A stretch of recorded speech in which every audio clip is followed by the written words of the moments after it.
BBC Three Counties Radio.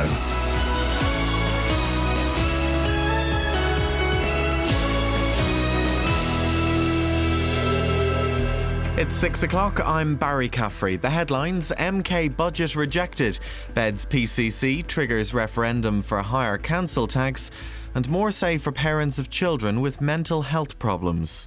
BBC Three Counties Radio. A controversial Milton Keynes Council budget, which was set to make £22 million of cuts, has been rejected by councillors. Both Conservative and Liberal Democrat councillors voted against the proposals from the Labour administration. Our political reporter Paul Scoynes was at the council meeting last night. The defeat of the budget, with both opposition parties voting against the Labour Council, is a blow for the party just months before the general election. There were concerns about the number of vulnerable people who've been affected by this budget, and wider concerns that the budget simply wouldn't work. All parties must now go away and negotiate a budget, and will meet again in a week's time. If they don't, the government will ultimately pass it for them. The Prime Minister has criticised the Bedfordshire Police and Crime Commissioner for his plan to charge the public more for policing in the county. Labour PCC Ollie Martins has triggered a referendum by asking for a 16% increase in the police precept on council tax bills. But David Cameron says that's unnecessary. The fact is, crime is falling. Full credit to the police. They've managed to do more with less. And I think there are further efficiencies that they can find, coordinating with other forces, making sure that they share some of the costs, and they should exhaust all those processes before putting taxpayers' bills up. The Defence Secretary Michael Fallon has warned that the Russian President Vladimir Putin may seek to destabilise more former Soviet states such as Latvia, Lithuania and Estonia. Mr Fallon said NATO must be ready to rebel Russian aggression, whatever form it takes. His comments come as the ceasefire in eastern Ukraine continues to unravel amid mounting international condemnation of Moscow's role in the conflict. Parents of children with mental health problems in England are to get more say in how their child is cared for. A survey of parents has suggested major problems, including long delays and poor care. NHS England has now pledged to work with the charity Young Minds to improve the situation. Researchers at the University of Hertfordshire have developed a prototype of a social robot to help elderly people live independently. It can potentially help to prevent isolation and loneliness, as well as offering stimulating activities. Over the past 3 years, the project team successfully carried out a wide range of studies in the university's robot house. In cricket, England's women have won their first 2020 international against New Zealand in Whangarei by 8 wickets. And the weather forecast: most places will start dry and cloudy, but a band of rain will spread in from mid-morning onwards, with most parts ending the day wet. It will become quite windy too, with highs of 8 Celsius, that's 46 in Fahrenheit. Get the latest news and sport online at bbc.co.uk/3 counties. Come here, give me a big cuddle. Don't panic, Mr. Mannering. Apologies to all women on HRT. Justin Dealey is not presenting the show this morning. He's sent back out to the streets where he belongs. He's a street dog. He's a doggy dog. He's a bad boy. Morning, Catherine. Hi. Morning, Kelly. Morning. Yes. This and much, much more. Read the menu. I'm going to read it. I wrote it for a reason. Rabbits, referendums, and robots. And you'll have to listen to the entire show to find out which one of those will not be in it. Is it rabbits? Shh. E.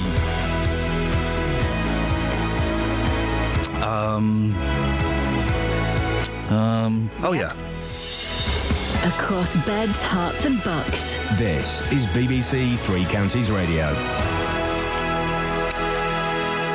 Jamie's in Luton. He's called up immediately. Good morning, Jamie. Morning, mate. How you doing? It's so good to have a call. Top of the show. Slightly disappointing it's you, but what have you got for us, Jamie? Dishwasher this morning.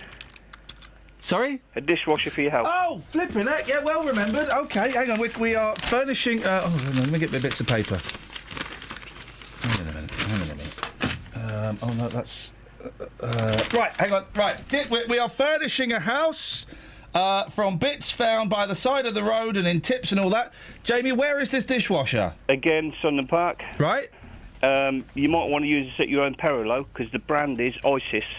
Oh, they're branching out, aren't they, eh? There you go. They are branching out. OK, so we could stick a label over that or something. You could do. I'll be honest, Jamie. Yep. You sound a little bit spunkier than most mornings. Oh, listen back to what you said the other day. Even though you hit the nail on the head. Yeah. You know, as my wife said, you got me down to a T. What did I say? Just a bit grumpy. You said that I was mysterious, but a little bit... Turgid? Grumpy. Grumpy, that was the word, wasn't it? Grumpy. Turgid was the word we used off-air in the hour-long meeting we had about you after the show. So what have you... hello? What are you removing? Is it the air of mystery or is it the grumpiness? Just the grumpiness. Well, you gone back to it there? Mystery staying. You can't get rid of the mystery, can you? Well, the grump's staying as well. You've gone back to being grumpy. I can't help it, mate. Oh, you can't. About 9 o'clock, I'm fine. It's just being in here at 4:30 every morning gets you a little bit grumpy. Where are you? Prison? I wish. Yeah, I wish. Thank you, Jamie. See you later. See you later, mate. Ta-ta. Oh, don't lose the grumpiness, Jamie. We like the grumpiness. So we got a dishwasher and it's only 6 minutes past 6. This is awesome. You show us everything you've got. You keep on dancing and the rhythm gets hot. You drive us wild, we'll drive you crazy. You say you wanna go for a spin. The party's just begun, we'll let you in. You drive us wild, we'll drive you crazy. You keep on shouting, you keep on shouting.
This is why school is wrong. Go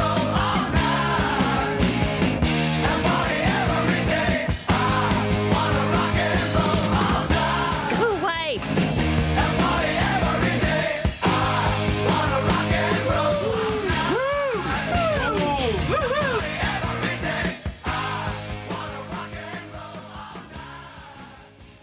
People in this country deserve to have stuff for free. I'm really feeling a hedonistic vibe today. Hedonism is the key. It's the word hedonism. Mm-hmm. What does hedonism mean? The pursuit of pleasure. Okay, not what I meant, but yeah, fine. No, all right, in that case, if that's what it means, we'll stick with that. Yeah, hedonism. Well, you know we've got Scoinsy on in an hour. Let's celebrate the magic of hedonism. What's the most hedonistic thing you've ever done? Wasn't there a club called Hedonism? Hedon is a place on earth. Oh, yeah. Hedon is a place on earth. Is the no? I had a very hedonistic day yesterday in that I allowed myself to fall down the rabbit hole of YouTube, watching Jan and Dean videos, then old videos of me, and then some sweary friends. It was great. Sounds like a perfect afternoon. It was flipping perfect. We're celebrating the magic of hedonism. Also, I want to celebrate the magic of biopics. Is that how you pronounce it? Biopics? Right. Biopics? Yeah. Biopics. Films about people's lives. That's it. We'll discuss that more in a bit. Slightly more important things to talk about, but we will get to that. There's a reason. One of the slightly more important issues is this. Milton Keynes councillors have been sent back to the drawing board after their budget plans were rejected last night. You remember we talked about this, was it earlier this week or was it last week, Catherine? About I can't remember. It seems like a long huge time budget ago. cuts that part of the... It was last week.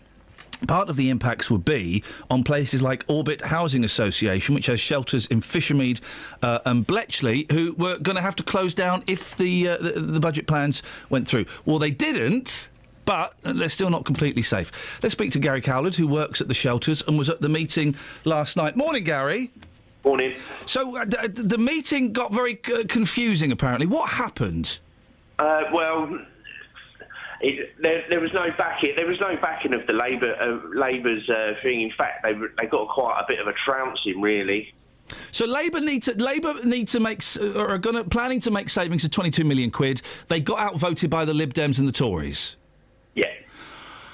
What does that mean for Orbit Housing Association? Last week we were hearing that it was going to be closed.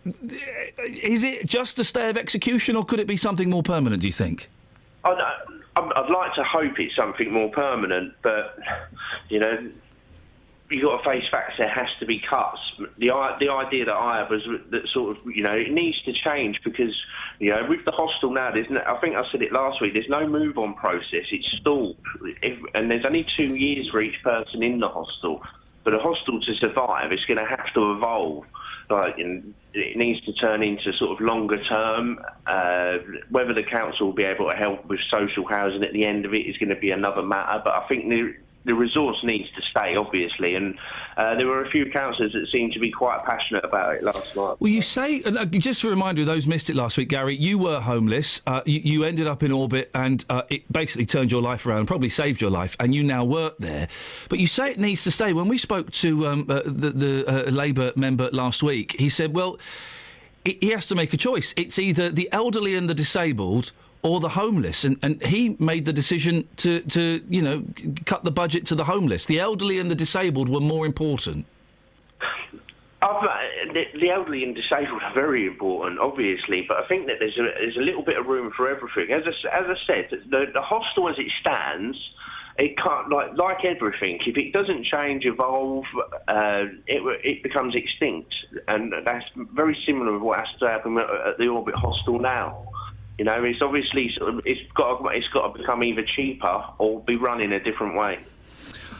And also, the councillor we spoke to last week said that if Orbit were to close, worst case scenario, if it were to close, the people that would be made homeless from that, the majority of that, the council wouldn't have any responsibility for them because they are, a significant number of them are ex-offenders. The council isn't responsible in trying to find them a place to live. And that more people could end up, you know, living on the street as a result. Well, there was a meeting at the hostel with the council actually this week, and the council and Orbit have told the residents that are there that nobody will be made homeless. Oh. The hostels will kind of stay open until everybody's found some sort of accommodation. Now, the thing is, the accommodation that you sign up for when you go into the Orbit hostel is that you'll get a secure tenancy. This isn't going to happen, but I think it's sort of, you know, I think there's sort of. There's a lot of recent studies that show that it's 3 times more expensive to have people living on the streets, like sort of living litter, rather than sort of give them a house. You know, that's actually there's studies that show that, and this is from places in America, and they're sort of not very wishy-washy and hippie-ish over there, are they? No, they tend not to be, Gary. Just finally, because there will be some people scratching their heads going, well, hang on a second, why should we be helping these people? Just in 30 seconds, Gary, just sum up the impact that Orbit had on your life and why it is so important. I'm I was street homeless, alcohol and drug dependent. Spent most of my life in and out of institutions and offending. I've now been clean and sober. It'll be actually 5 years on the 21st, so in 3 days, 2 days. Hey, lovely. 5 years clean and sober. I'm doing a degree in psychology. I now work helping people. I don't want to do anything else. I was a carpenter by trade for sort of I'd learned that through the YTS system and stuff like that. But now all I want to do is sort of help people that have gone through the same things as me. Gary, always good to talk to you. Thanks very much for making the case. Go and get your keyring in 3 days. 08459 455 555. Travel news for beds, cards and bugs. BBC Three Counties Radio.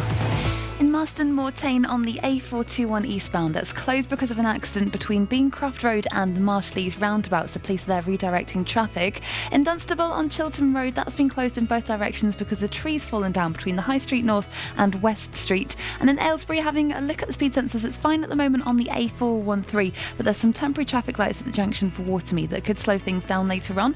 Looking at the train departure boards, the 6:34 service from Luton to Sutton is delayed. Samantha Bruff, BBC Three Counties Radio. Yes, Sammy! 6:16. It's Thursday, the 19th of February. I'm Iain Lee. These are your headlines on BBC Three Counties Radio. A controversial Milton Keynes Council budget, which was set to make £22 million of cuts, has been rejected by councillors. And a new study suggests the NHS is paying too much for new drugs, leaving less money to cover the cost of other treatments. BBC Three Counties Radio.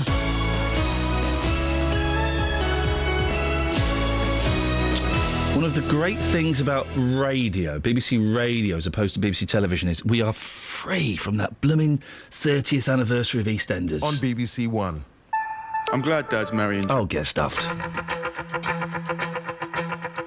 Just like the white winged dove sings a song, sounds like she's singing. Ooh, ooh, ooh. Just like the white winged dove sings a song, sounds like she's singing.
Is it about a gap year?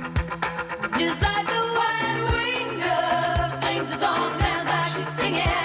Ooh, baby, ooh, dead ooh. Just like the white winged dove sings a song, sounds like she's singing. Ooh, baby, ooh, dead ooh. Well, I hear you in the morning, and I hear you at nightfall. Sometimes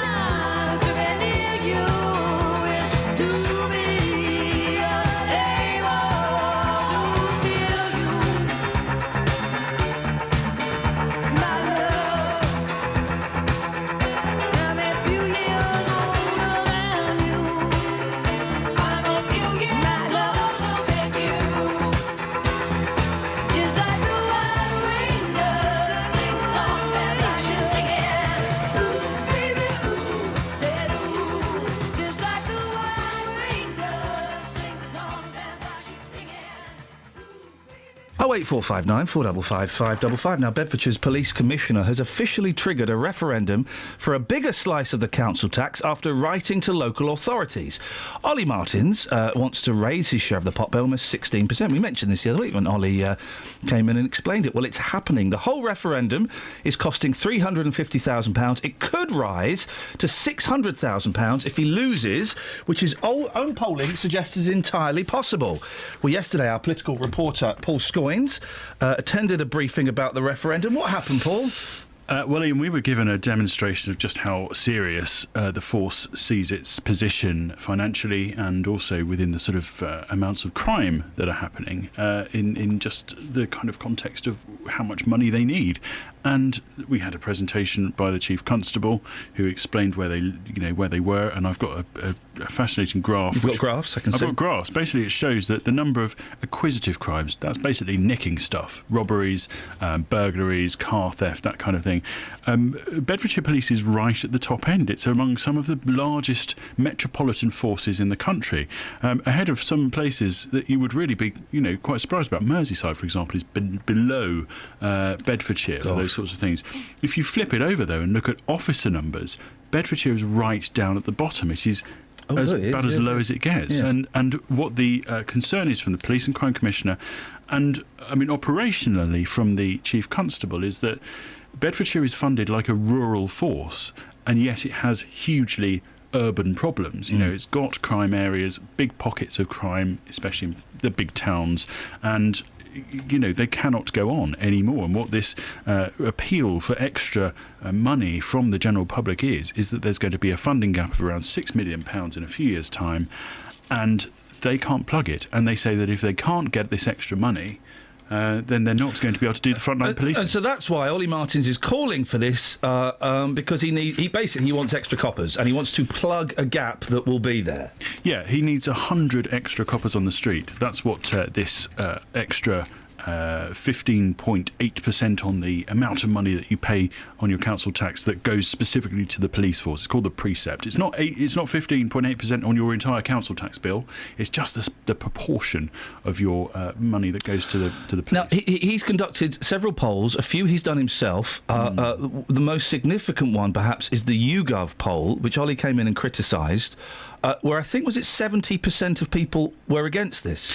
Yeah, so it's looking like he could potentially, probably lose this. Well, that was on a poll based on about 500 people. Right. And they put the question to people who are, a self-selecting panel. So they are people who conduct panel surveys. Does that make a difference? I don't know. Maybe it does. The referendum question that you will, if you live in Bedfordshire, you will go and answer on the day that you go and cast your vote in the general election, is very, very plain. It will say, more or less, part of the council tax in your area goes to the police. For the year beginning 1st of April 2015, it will rise by 15.8%. Would you like that, or would you rather pay 1.9% increase? And it's as simple as that. It doesn't go into any explanation about what that extra money will get, about the kind of pressures that the force is under. It won't say that it's going to get 75 officers into neighbourhood policing, it's going to get 25 officers into safeguarding and child protection, those sorts of things. It doesn't explain anything. It just is a cold, do you want to pay this or this on your council tax? And when answered, 70% on the YouGov poll said, no, we don't want to pay that. What Ollie Martins is saying, he's gone out with his team to shopping centres around Bedfordshire and has conducted his own polling. He's asked more people. He says he's spoken to close to 2,000 people now. And the response is 45% are saying, we will pay it, and there's more don't knows. So what they're saying is once they understand the context, then that rises to 85% of people saying they will do it. Now, what does that equate to, 15.8%? If you're in a Band D property, the average size property, that means you're going to pay an extra £25 a year or so. It's about 48p a week, they say. So what Ollie Martins is arguing is that he has a window where he can say, pay more money, get a better service, before the election, when of course he can't say anything. But he's not going out doing it. He's not. I asked him when he was in. We had an expert on who said he needs to go out there and treat this as an election campaign and go out and sell this story. And when I asked him what he was doing, He's got nothing in the diary. He's not got any plans, as far as he knew last week, to go out and shake hands and go on other radio stations and go in the local press and go and give talks in the evening to groups saying this is why you need to do it.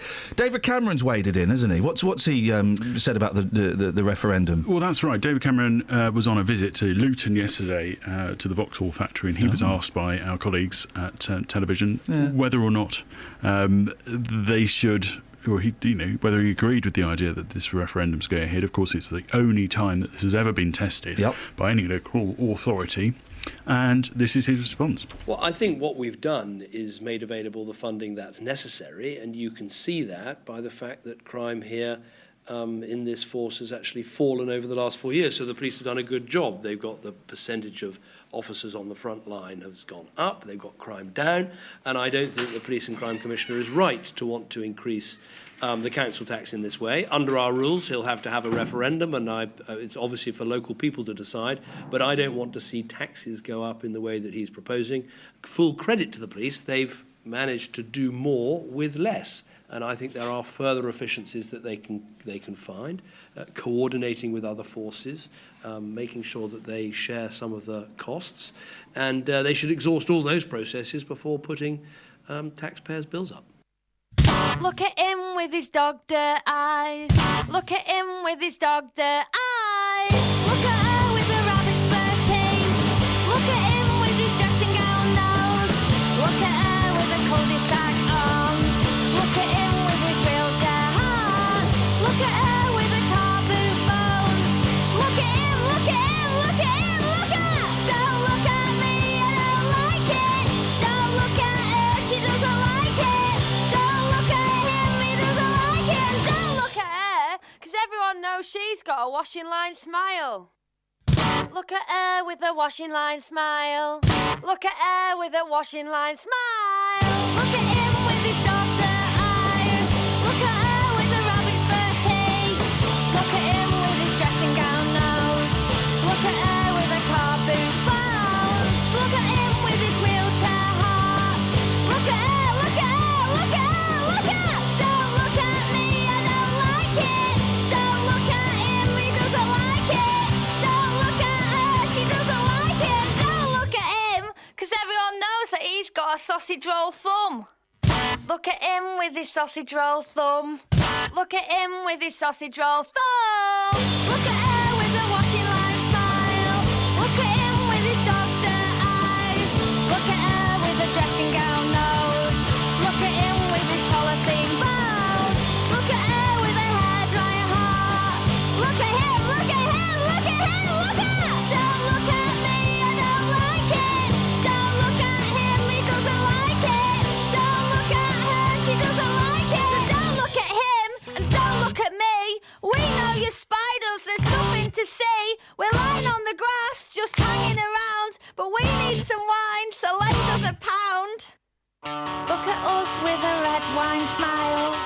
Look at us with the red wine smile. Look at him with his sausage roll thumb. Look at her with the washing line teeth. Look at him with his dog dirt eyes. Look at her with a wheelchair heart. Look at him with his dressing gown nose. Look at him, look at him, look at him, look at her. Don't look at me, I don't like it. Don't look at him, he doesn't like it. Don't look at her, she doesn't like it. So don't look at him, and don't look at me. We're out on a boat that is far out to sea. We clearly need help, so throw us a bone and turn this shit round, 'cause we wanna go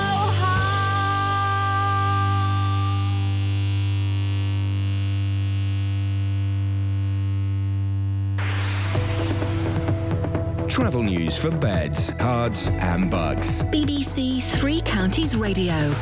In Marston Mortain on the A421, that's been closed eastbound between Beancroft Road and the Marshleys roundabout because of an accident, so police are there redirecting traffic. In Dunstable and Chiltern Road, that's closed in both directions between the High Street North and West Street because a tree's fallen down. And in Watford on St Albans Road, there's roadworks going on at Kingsway and Horseshoe Lane, so that could cause some delays later on, but it's not looking too bad at the moment. Checking the speed sensors in Bricketwood on the M25 junction 21A roundabout, it's starting to get quite busy there, but no delays reported so far on the M25 or the M40. Samantha Bruff, BBC Three Counties Radio. Across beds, hearts and bugs. This is BBC's Three Counties Radio.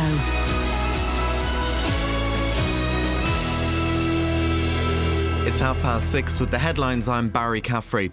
A controversial Milton Keynes council budget, which was set to make £22 million of cuts, has been rejected by councillors. Both Conservative and Liberal Democrat councillors voted against the proposals from the Labour administration. The Prime Minister has criticised the Bedfordshire Police and Crime Commissioner for his plan to charge the public more for policing in the county. Labour PCC Ollie Martins has triggered a referendum by asking for a 16% increase in the police precept on council tax bills. The Defence Secretary has warned there is a very real danger that President Putin could try to destabilise other former Soviet states such as Lithuania, Estonia and Latvia, as has happened in Ukraine. Michael Fallon says NATO must be ready to stand up to Russian aggression, whatever form it takes. A new study suggests the NHS in England is paying too much for new drugs and that patients on other treatments will lose out as a result. Researchers say the current system of calculating the worth of a drug is doing more harm than good. And the weather forecast, most places will start dry and cloudy, but a band of rain will spread in from mid-morning onwards, with most parts ending the day wet. It will become quite windy too, with highs of 8 Celsius, that's 46 in Fahrenheit. Three Counties Sports. BBC Three Counties Radio. England's women have won their first 2020 international against New Zealand by 8 wickets. The BBC's Henry Moran reports. After what they conceded was a disappointing start to the tour, England's women fought back in the best way possible here in Whangarei. It was as convincing a T20 victory as you can imagine. Asked to field, they reduced New Zealand to 18 for 6 before the White Ferns eventually struggled to 60 all out in the 20th over. As she has done all tour, Heather Knight once again starred with the ball. Her off-spin claimed 3 Kiwi wickets. The run chase was fairly straightforward. Just 2 wickets fell as England chased that small target of 61. They reached it in the 12th over. Captain Charlotte Edwards leading from the front with an excellent 32 not out. The perfect tonic to a tricky start to the tour in New Zealand, and England will be looking to do it all again tomorrow in the second T20. Former England bowler Graham Swan says Paul Collingwood should be coaching England and not Scotland. Collingwood, who was part of the England setup for the World 2020 last year, is now coaching Scotland at the World Cup. England play Scotland in Pool A on Sunday. England fly half Danny Cipriani has ended speculation about his future by signing a new 2-year contract at Premiership side Sale. Cipriani, who scored for England against Italy in his first Six Nations game since 2008 on Saturday, had been linked with a move to French side Toulon. In the Champions League, Cristiano Ronaldo was on the score sheet as Real Madrid won 2-0 at Schalke in the first leg of their last 16 tie. Elsewhere, Basel and Porto played out a 1-1 draw in Switzerland. The knockout stage of the Europa League gets underway tonight with 4 British teams in action. Tottenham begin a run of 6 matches over the next 17 days when they host Fiorentina in the first leg of their last 32 tie. Liverpool are also at home against Besiktas. The Turkish side are set to include striker Demba Ba, whose goal for Chelsea at Anfield last season arguably ruined Liverpool's quest for a first Premier League title. Those are the sports headlines. I'm back with a full news bulletin at 7 o'clock. Across beds, hearts and bucks. This is Tim Wheeler. BBC Three Counties Radio.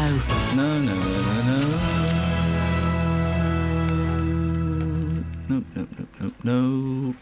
That one. Across beds, hearts and bucks. This is Yasmin Khan. BBC Three Counties Radio. I wish it was. Hang on. Here we go. This is it. And at last, and play. On FM, AM, online and digital radio.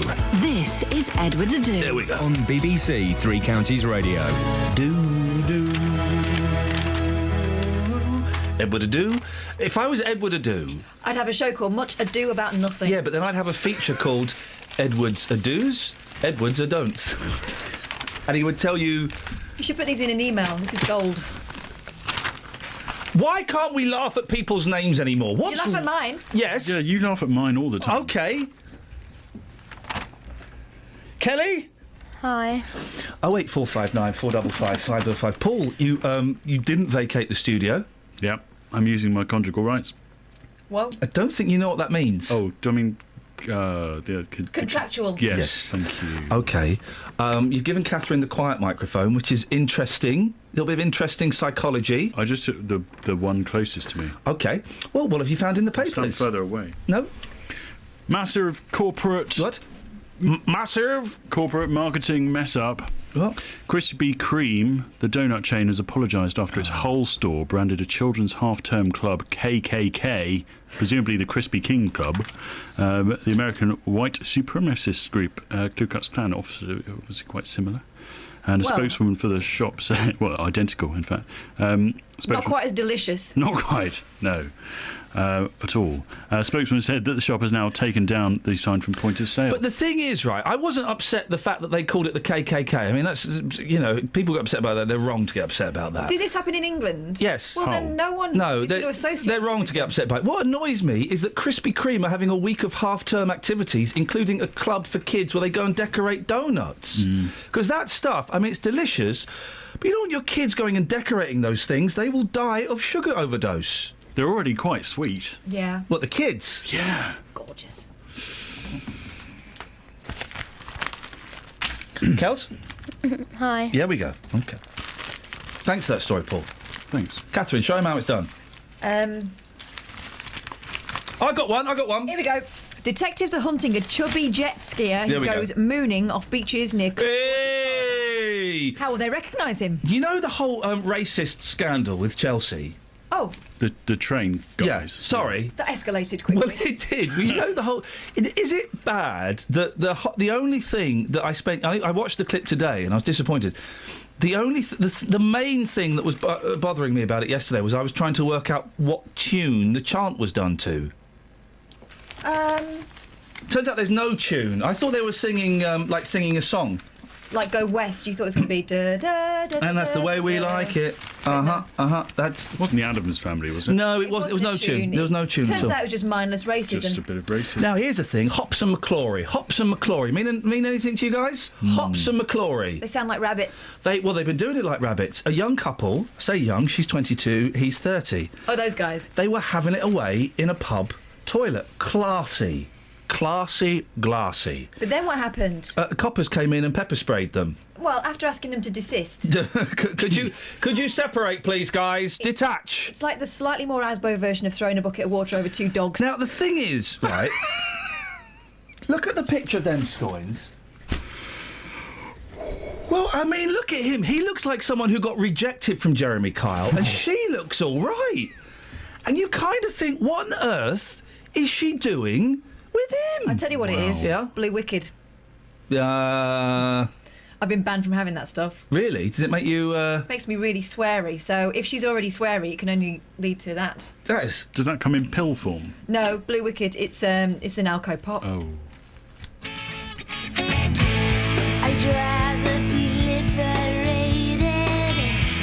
I find myself captivated. Stop doing what you keep doing it too. I'd rather stay bold and lonely. I dream I'm your one and only. Stop doing what you keep doing it too. Things are getting strange, I'm starting to worry. This could be a case for Mulder and Scully. Things are getting strange, now I can't sleep alone.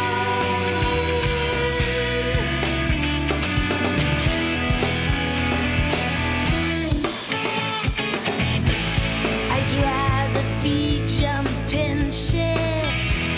I find myself jumping straight in. Stop doing what you keep doing it too. Forever be dozy and dim. I wake myself thinking of him. Stop doing what you keep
does someone do without love? And what does someone do with love? And what have you got to say about that?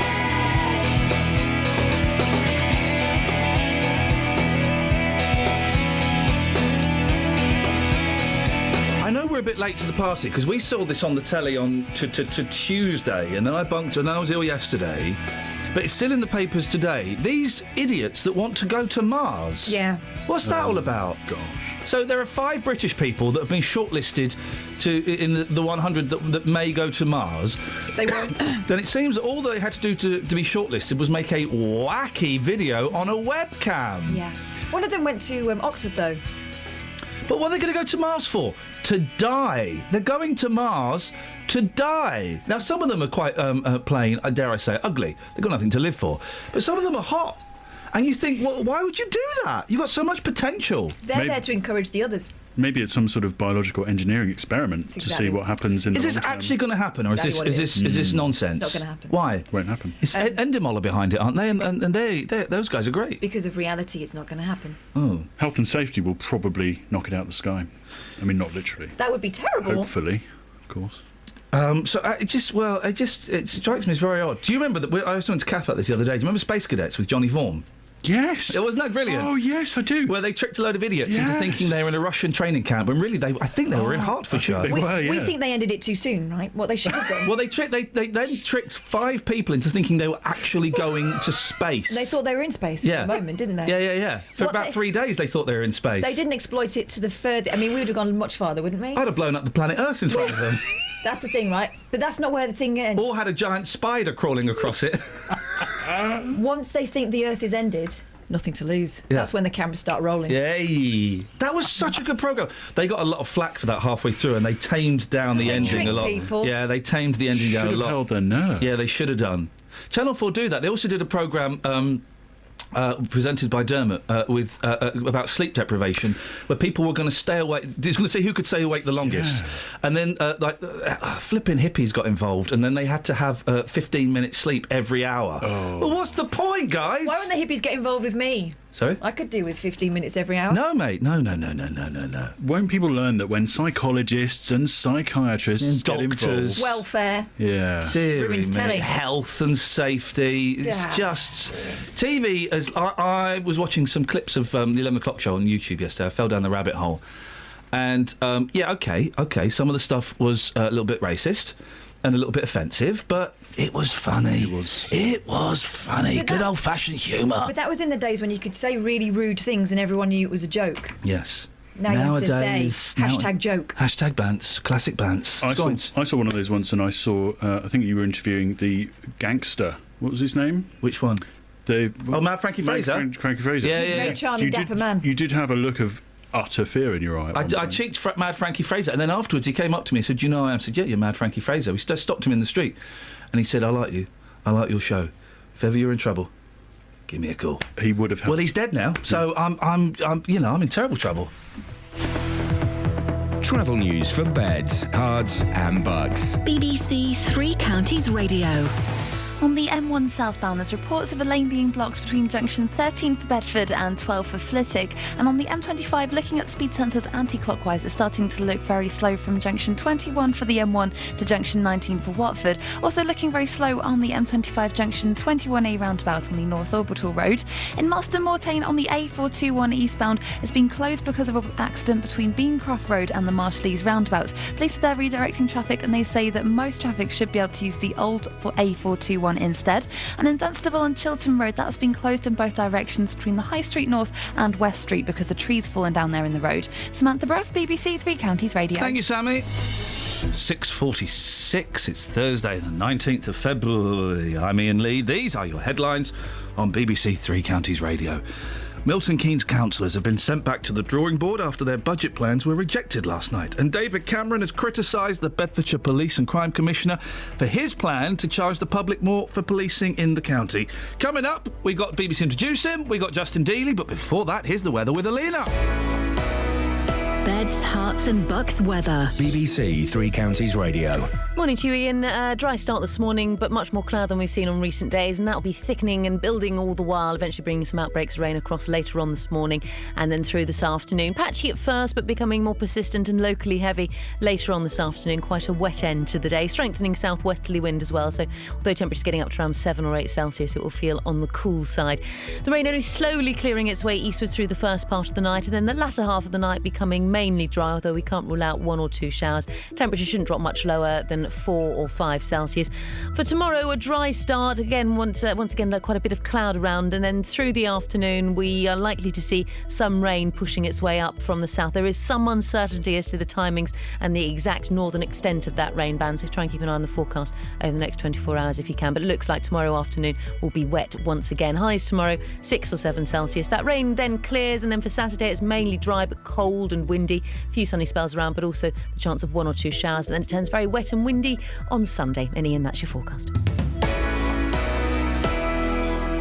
Every weekday morning. Let me get on with your consumer problems. Should I expect it to last as a £350 TV or a £250 TV? Jonathan Vernon Smith. Have you gone back to the retailer? I went and spoke to the company that you'd paid the money to. The JVS show fights for your rights and tackles your consumer problems. So I emailed again and reminded them of the statutory rights, which I've heard in your programme. If you need our help, email jvsshow@bbc.co.uk. They've backed down and they have put in writing to me that I no longer owe the money. And we could do the same for you. That's fantastic news. Thank you so much, Jonathan. Your team is fantastic because you look after the people. The JVS show, weekdays from 9 on BBC Three Counties Radio. J-Dog? Hey, geezer. The call was sent out. You responded to the call immediately. You are a gentleman. Mm-hmm.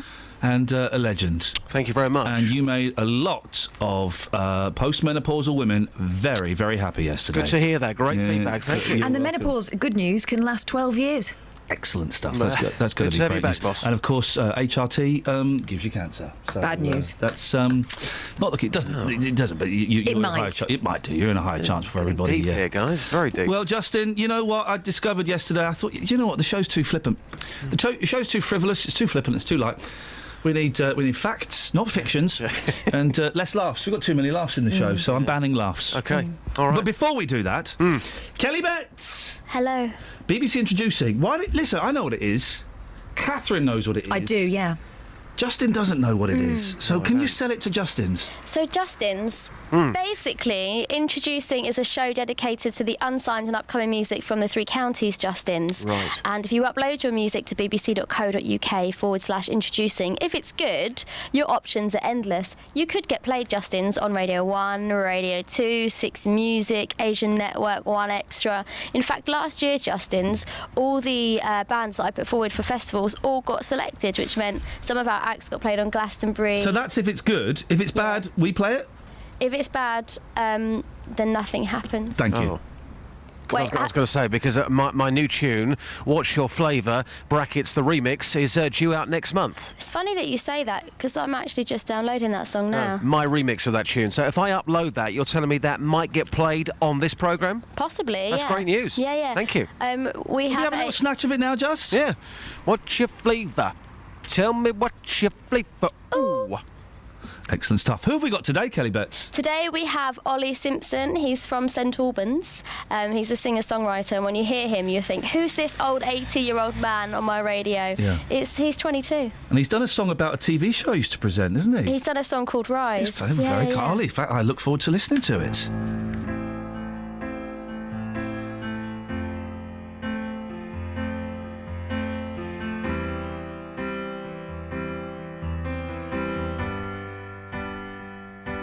I wish nothing ever changed. I'm still young, still afraid. I've been looking for someone else to blame. Guess I'm losing at my own game. 'Cause you bring me down.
can see.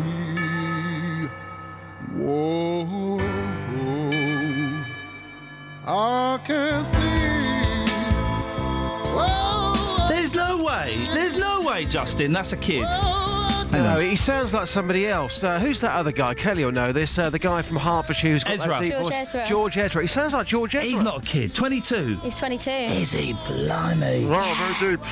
Sorry? Very deep. He should still be playing on his bike. I don't know why he's so He sad. sounds like that. That's amazing, Well, isn't this it? song is happy. Is What? it? Hang on. The music's sad. Well, he's got. He's positive. He's saying He's got a voice on him, hasn't he? bad things happen, but I'm going to rise above this. Yeah, yeah. Can't hold me down. Okay, well, I mean, he's got some voice on. He's a boy, is he? Yeah.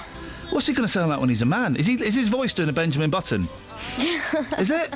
Makes you think, doesn't it, Just? That's a good point. Thank you very much, I got Justin. that one. Yeah, Slightly thank late. you. Delay reaction. But I No, like that's it. all right, mate. It doesn't matter. I'm, that's fine. That's all good stuff. Well, thank you, Kelly. What was his name? Craig David. Ollie Simpson. Ollie Simpson. But this is Craig David. What's your flavour? Tell me what's your flavour. What's your flavour? Tell me what's your flavour? That's the one where he dressed up as Willy Wonka, right? No, okay. I once interviewed Craig David, and he's a very nice guy. He was giving me love advice. Oh, yeah. He was giving me love advice. Yeah. He was. And he also told me that his flat at the time, this is when he was a big star, his flat at the time was connected to his phone, right? So if he was bringing a honey home, a honey, okay, because we can hear what you're saying, Catherine. Yeah. If he was bringing a honey home, right, and he was feeling, I don't know, randy, Oh. he would text his house. He would No, text his- romantic. well, all right, sexy. If he was feeling up for it, he'd text his house, up for it. What? I love this This guy. is true. This is true, right? And so his house would go, oh, Craig's up for it. I better get the house ready for love. So he'd make love to his house? No. What would then happen? The heating would go on, right? So that when they got home, the honey would want to take her clothes off. Oh, yeah. This is true. The sex music would go on. Bow, chicka, bow, And the bow. lights would go like sexy red or purple. Oh. But if he was, dodgy club. If he was coming home and he was on his own and he'd text the house lonely, and it would put on it would be more. The lights would be, I don't know, blue, and the telly would be on and it would show Cash in the Attic on the Sky Plus. Oh. VHS back in those days. If he had like 3 honeys coming home, he would text party. Greedy. Yeah, greedy, and it would. Do you know what I mean? The house would respond to his sexual needs. That is unbelievable. So It's you're true. telling me that song he did, 7 Days, where he met a girl on. Oh, he's just on reading his Monday, diary. Just took reading a his diary out. Drink on Tuesday, Wednesday, Thursday, Friday, Saturday, Sunday. What they were getting up to. That was based on a true story. Yeah, and all different light fixtures. Yeah. Seriously, honestly, such a nice bloke. Sunday, big light on. Yeah, He's 'cause chilling. he's having a rest, isn't it? Get the books out. Yeah. Get the books. The house would deliver books to his bedside table. Craig David, all over your boing. We should get him on. I think he's busy. Okay. In McDonald's, isn't it? Oh, showbiz. Showbiz. Ouch. What are we going to do with Justin? I don't know. There's a woman who's found something in her garden. Who killed fossil. Lucy? Who killed Lucy? Oh, no, we're not indulging no. It's the talk of the street No. this It's not morning. talk of my People are street. coming up to me No. telling me, who do you No. think killed Lucy? No. I don't. No. If 30 they, years old today. No. do you know if they answered it, I wouldn't know because I don't watch it. No. What was number 1 on this day back in 1985, guys? I don't think they're going to know the answer to that. I knew him so well. I've just told you. Was it? I know him so well. Yeah. Wasn't he good? Isn't it fine? Isn't it madness? He can't be mine. But in the end, we need a little bit more than me. More secure in his fantasy and freedom. I know him so well. Who sang that? It was Me and you just then, do you Barbara remember? Dixon and Elaine Page. Two Yes. lovely mumsy hotties. What is that? Somebody's found something in the back garden, you say? Yeah. Or Fossil. Old people having sex in the Telegraph. We've done that one, didn't we, recently? Oh, that's a good one, that. We did it recently, but if you can put a new spin on this. There's a thing about carers being told not to wake up elderly people for their own. Well, they could wake them up for this. The golden age of sex for couples wed 50 years. They may be past their sexual prime, says the Telegraph, but it would be wrong to assume golden oldies become bored in the bedroom. Oh. Couples who've stayed together more than 50 years make love more than those who've had multiple partners in their lives. In the Telegraph, you say? Yes, boss. Okay, Proper story. so if it's okay with you, I'm going to go to Dunstable on this one this Today's morning. the day you're going to get punched. I can see it. No. If you go out into the streets, especially Dunstable, it's going to be our new home come April. That's what they tell us. It was February, then it was March. If you put the question to them in a nice way, we should get a decent response this morning. I'm certainly hoping. So Dunstable, I'm coming for you this morning, talking about your personal lives. Justin, ta-ra. Cheers. There we go. 08459 455 555 is the phone number. Travel news for beds, cards and bugs. BBC Three Counties Radio. On the M1 southbound, there's a lane closed between junction 13 for Bedford and 12 for Flitwick because of a breakdown. In Marston Mortain on the A421 eastbound, that's still closed between Beancroft Road and the A428 Marshall roundabout because of an accident involving a car and a lorry. And in Dunstable and Chiltern Road, that's still closed in both directions between the High Street North and West Street because of trees falling down.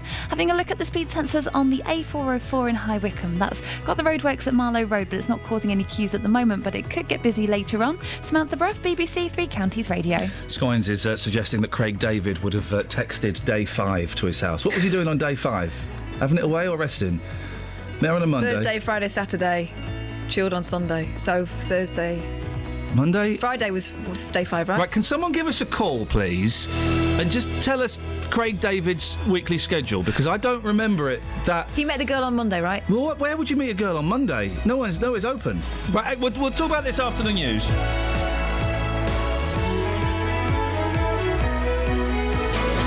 Local and vocal across beds, hearts and bucks. This is BBC Three Counties Radio.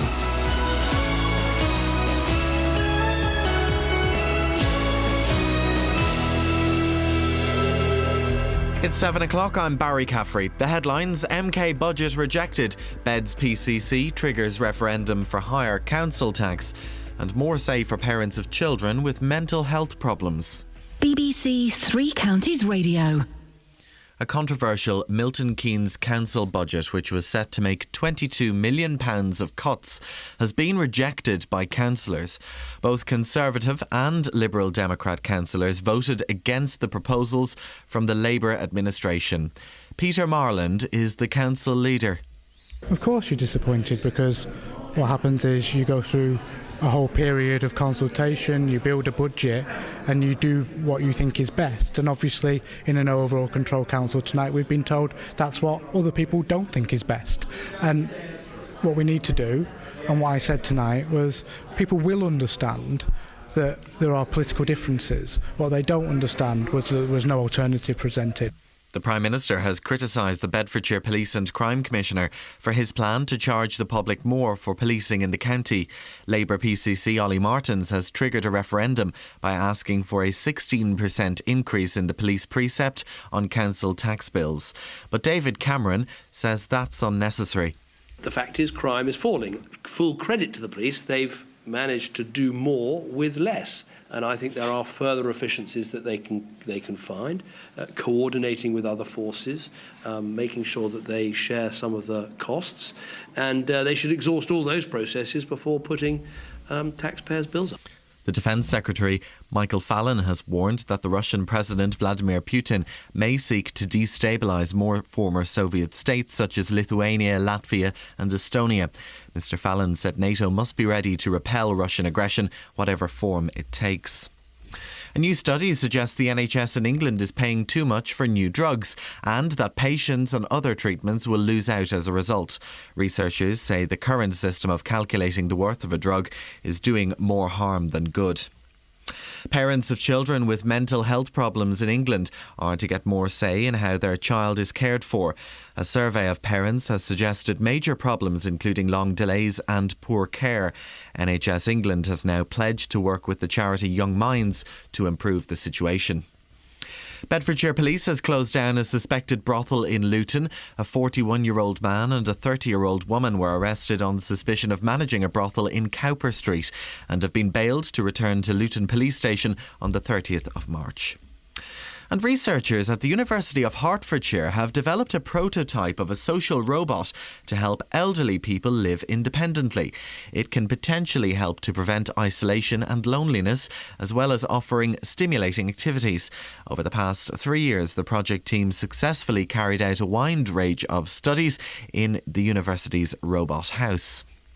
The weather forecast, most places will start dry and cloudy, but a band of rain will spread in from mid-morning onwards, with most parts ending the day wet. It will become windy too, highs today of 8 Celsius. Those are the headlines. I'm back with more at 7:30.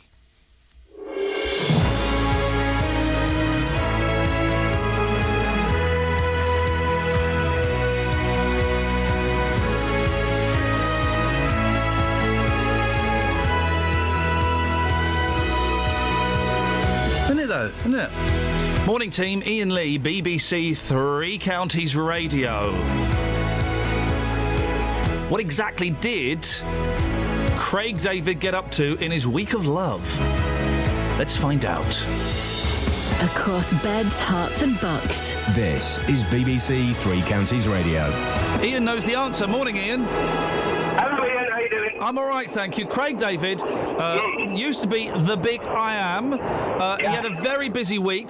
What exactly was Craig David's week? Well, he met a girl on Monday. Yep. He took her for a drink on Tuesday. Yep. And then he made love with her on Wednesday, Thursday, Friday and Saturday. And then chilled on Sunday. You'd have to chill on Sunday after that, wouldn't you? You'd need a rest. I'd have to chill for the rest of the month. That's right. Busy week, busy man. Is it fair to say that Craig David's promising pop career was killed by who was that avid Marion? Lee. What?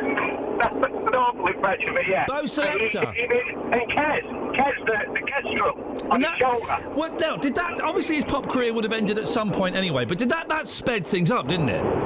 Yeah, but it wasn't that good, was he? He did that song and he did Flavour, and that was the only two. He did another song. Craig David all over your... Oink! Rewind. When the book says Bowl Selector. There we go.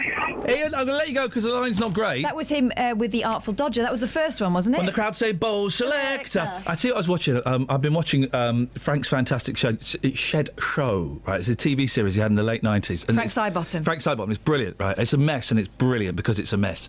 And you've got all these long-forgotten pop bands on there. Oceanic are on there.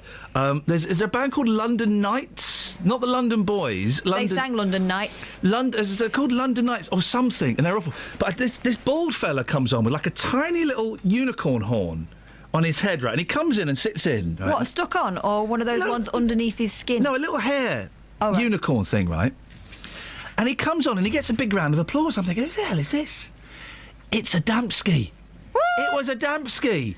And I thought, I've got no idea. Is Adamski still alive? Is he still... He was like the British Moby. He was, wasn't he? Yeah. Didn't he do Killer? Never gonna survive. He did do Killer. That one. But, of course, he was the British Moby. Moby, of course, the greatest musical thief of all time. All he did was just steal other people's songs, didn't he, Moby? Moby. He's made a lot of money out of adverts. He made a lot of money out of stealing music. He doesn't eat meat. Yeah, that'll explain That's it. some Moby facts for you. Thanks, Catherine. 08459 455 555. Across beds, hearts and bucks. This is Iain Lee. BBC Three Counties Radio. Enjoying the musical memories there, Scoins? Great times. Adamski, Craig David, Oceanic, possibly a band called London Knights, we're not sure. I don't... I've had an Adamski record. I saw Moby at Glastonbury once. Yeah? Did you speak to him? No. Why not? You had an argument with him? You falling out with Moby? What's your beef? Did he steal one of your songs? He stole my heart. Well, that happens. Now, Milton Keynes councillors had its budget thrown out by opposition councillors. Excuse me. Local homeless shelters had faced possible closure after the Labour leaders of the council set out £22 million of savings. Now, that may still happen as the party leaders will now go back and negotiate a new budget. Paul, you were there last night. You were tweeting in the third person. What happened? Well, this was a budget which was designed to save £22 million, as you say, and unfortunately, for the council at least, it's not gone through. So they now have to go back to the table and try and do some more sort of behind-the-scenes negotiations to try and get it through. And I think the reason it didn't go through is because I've not seen a turnout at Milton Keynes Council quite as high in terms of the public gallery. It was rammed. I saw the pictures. It was packed, wasn't it? Absolutely packed. And, there were 19 people down to talk at a meeting, and that's unusual. Usually Milton Keynes Council meetings, I think it's fair to say, are attended by one man and his dog, quite literally in some cases, but it's just very quiet. They do go on, though. They really go on, Milton Keynes Council. It finished last night at 11 o'clock. Okay. And I think the strength of feeling from within the audience was that the number of people who perhaps were from a vulnerable sector of community were going to be, they say, unduly affected. So we had cuts like £260,000 to go from the Citizens Advice Bureau, £798,000 to go from homeless shelters, which charity said would result in the closure of several homes, which could mean young people going homeless this summer. They have to save £22 million somehow, don't they? Have to. They haven't got that money. No, and it's in a total project spending of about £90 million that they've got to save. So, they are up against it, like every single council. And just yesterday, there was a report from a local government finance group which said that councils are on a cliff edge when it comes to saving, vulnerable people in terms of the money it's costing. However, yes, it was voted down. Both the Lib Dems... The Lib Dems and the Tories voted it down. Is that a little bit of politicking? Because I'm highly suspicious. Now we're coming to a general election. I'm suspicious of everybody's motives in these things. Is it a little bit of a Yabu sucks to Labour? Because the Lib Dems and the Tories, they would have to make these cuts if they were in power, wouldn't they? You're absolutely right. And I think you're probably in the right ballpark when it comes to, is it a bit of Yabu? Absolutely. What you'll hear from now is the two opposition leaders, but you're absolutely right. I think there is an element of, that they have to make these savings too. I asked at the meeting afterwards, well, you'd have had to make these savings too. This is what the Lib Dem leader Douglas McCall and the Tory deputy leader Andrew Geary said to me. I think it was inevitable because the Labour administration just took such an arrogant approach and refused to listen to the public and organisations which attended various meetings, but they haven't engaged with the opposition parties. Not only does it penalise the most vulnerable, and others as well, those who are the lifeblood of the city, but it's not a deliverable budget in terms of the way it's built, the way it's structured and the way it was planned to be delivered, because I don't think there is a plan. I think they're wading around in a haze of fog. Now, the leader of the Tories, Edith Bald, gave a nice snappy line saying that the council was preparing the prospect of driverless cars, but it was also facing the prospect of a driverless council. But what she was then saying is that the council could have made savings in some of its back office. There was a lot of sick pay, for example, but the leader of the council, an understandably disappointed Peter Marlin from the Labour Party, said that they're already working hard to make those savings in the back office. Senior management costs have fallen and the overall pay bill will be going down by £3.4 million this year. So we are looking at our own house. We are keeping our house in order. But ultimately, you can't find £22 million worth of savings by taking out 3 managers or 4 managers. It's a bigger task than that, and it's a much more fundamental task than that, and people have got to face up to that rather than putting out some of these false narratives. There were protests before the meeting, were there? Yeah, I can't imagine it's ever comfortable for a council leader to walk past a troop of scouts aged 10 and 11 kind of campaigning against cuts outside your council meeting.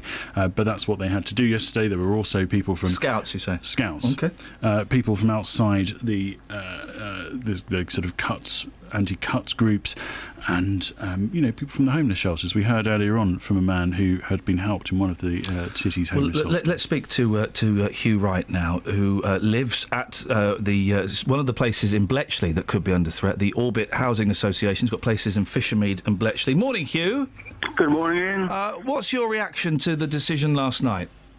To be quite honest, I'm pleased that decision was made because it gives us a little bit of respite. It's now, what are they going to do next? Well, and that's it. It isn't a decision, is it? There's not really been a decision. It's just kind of you have to come back in a week or so and give us some more ideas. Are you optimistic that do you think this could be a permanent reversal, or do you think it's just buying you a bit of time?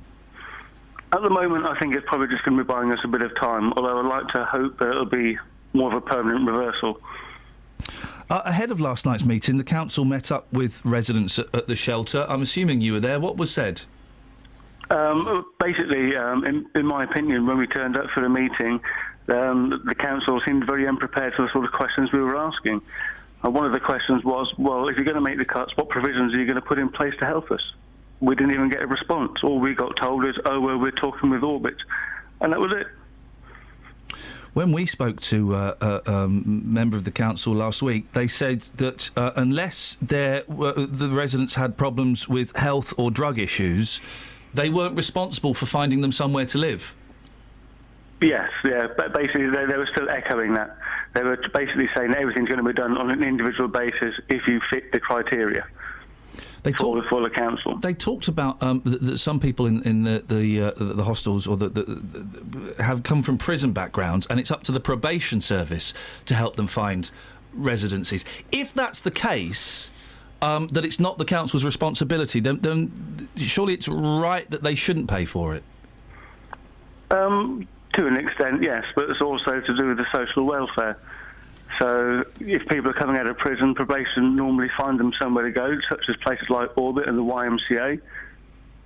So it's a double-edged sword, really, isn't it, in that sense? It's a tough decision, and I wouldn't want to be having to make these cuts. If they didn't cut the funding to Orbit and other homeless shelters, Hugh, where would you suggest they do make cuts? Oh, crikey. Yeah, it's a tough one, isn't it? Yeah. It is. I have absolutely no idea. I mean, I'm not sort of been that way inclined at all.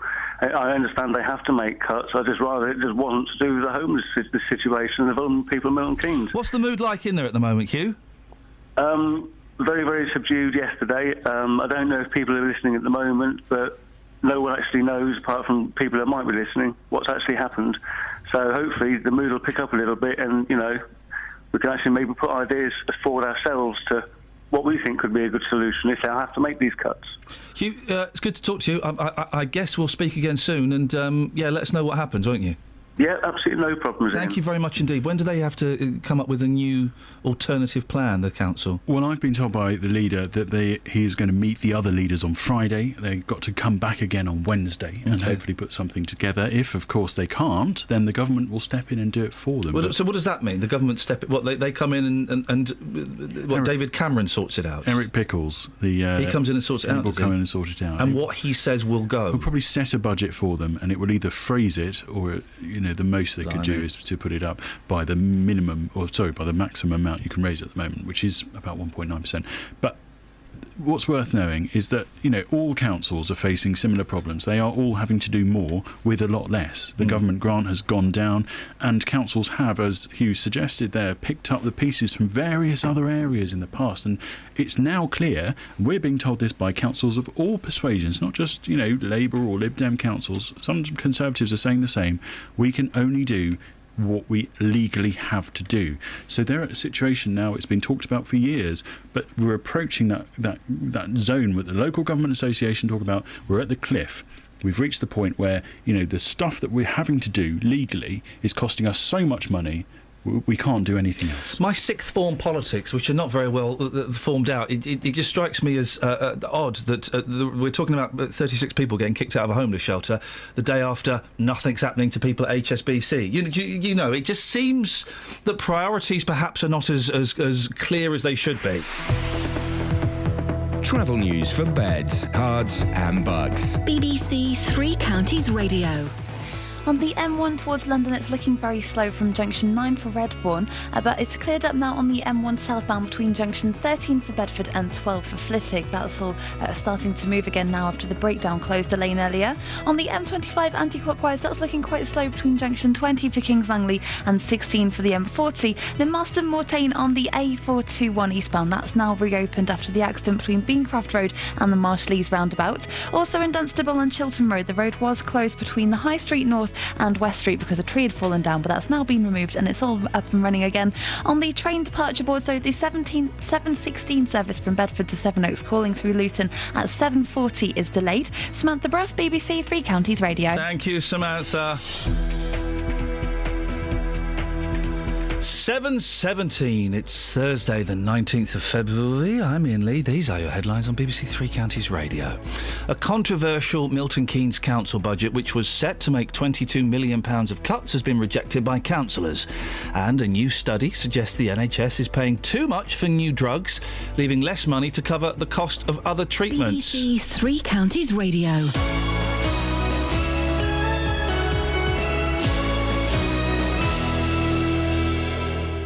If you've missed any of the programmes here on BBC Three Counties Radio, you've missed things like this. Do we really need public libraries anymore? Tell us what you think this morning. Get behind your local station and help crack these clues. Let's see who can find the treasure first. But there is a way you can hear it all again. What a show today. We go back to the 70s for our chart rundown. So when did you start making music? About 2 years ago, I started recording on my brother's 8-track. bbc.co.uk/Three Counties Radio. You held a service in a vodka bar this week, is that right? The OJ's Extraordinary Girl. Isn't that a terrific sound? Completing the menu today, a lovely coq au vin and rhubarb and custard on toast topped with a meringue. I don't want anyone messing with my brain if they don't understand how it works. Last year, the IPCC dropped an investigation into your conduct. Black and minority students must get better results than their white peers in order to get into university. bbc.co.uk/Three Counties Radio. Come on, Peter. Hello. Am I the only person who still sniggers when I hear coq au vin? Yeah? I'm not saying. But you're not saying, but you think it, don't you? Yeah, I think Tatty Mac too. Sorry? I think Tatty Mac too. Let me just Mac too. I think it's a DVD. Oh, okay, right.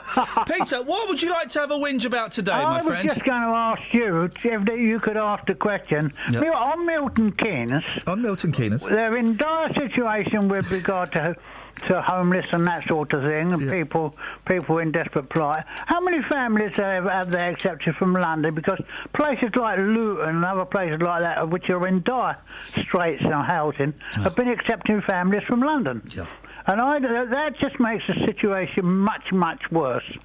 So I just wonder how many families from London that Milton Keynes have accepted. I don't know. Let me ask Catherine. Catherine, how many families of Milton Keynes accepted from London? If you're from London, call me now. 08459 455 555. Let me narrow that. If you're from London and you've moved to Milton Keynes. No, because he also mentioned Luton. I think we should broaden it out. If you're from London, call me now.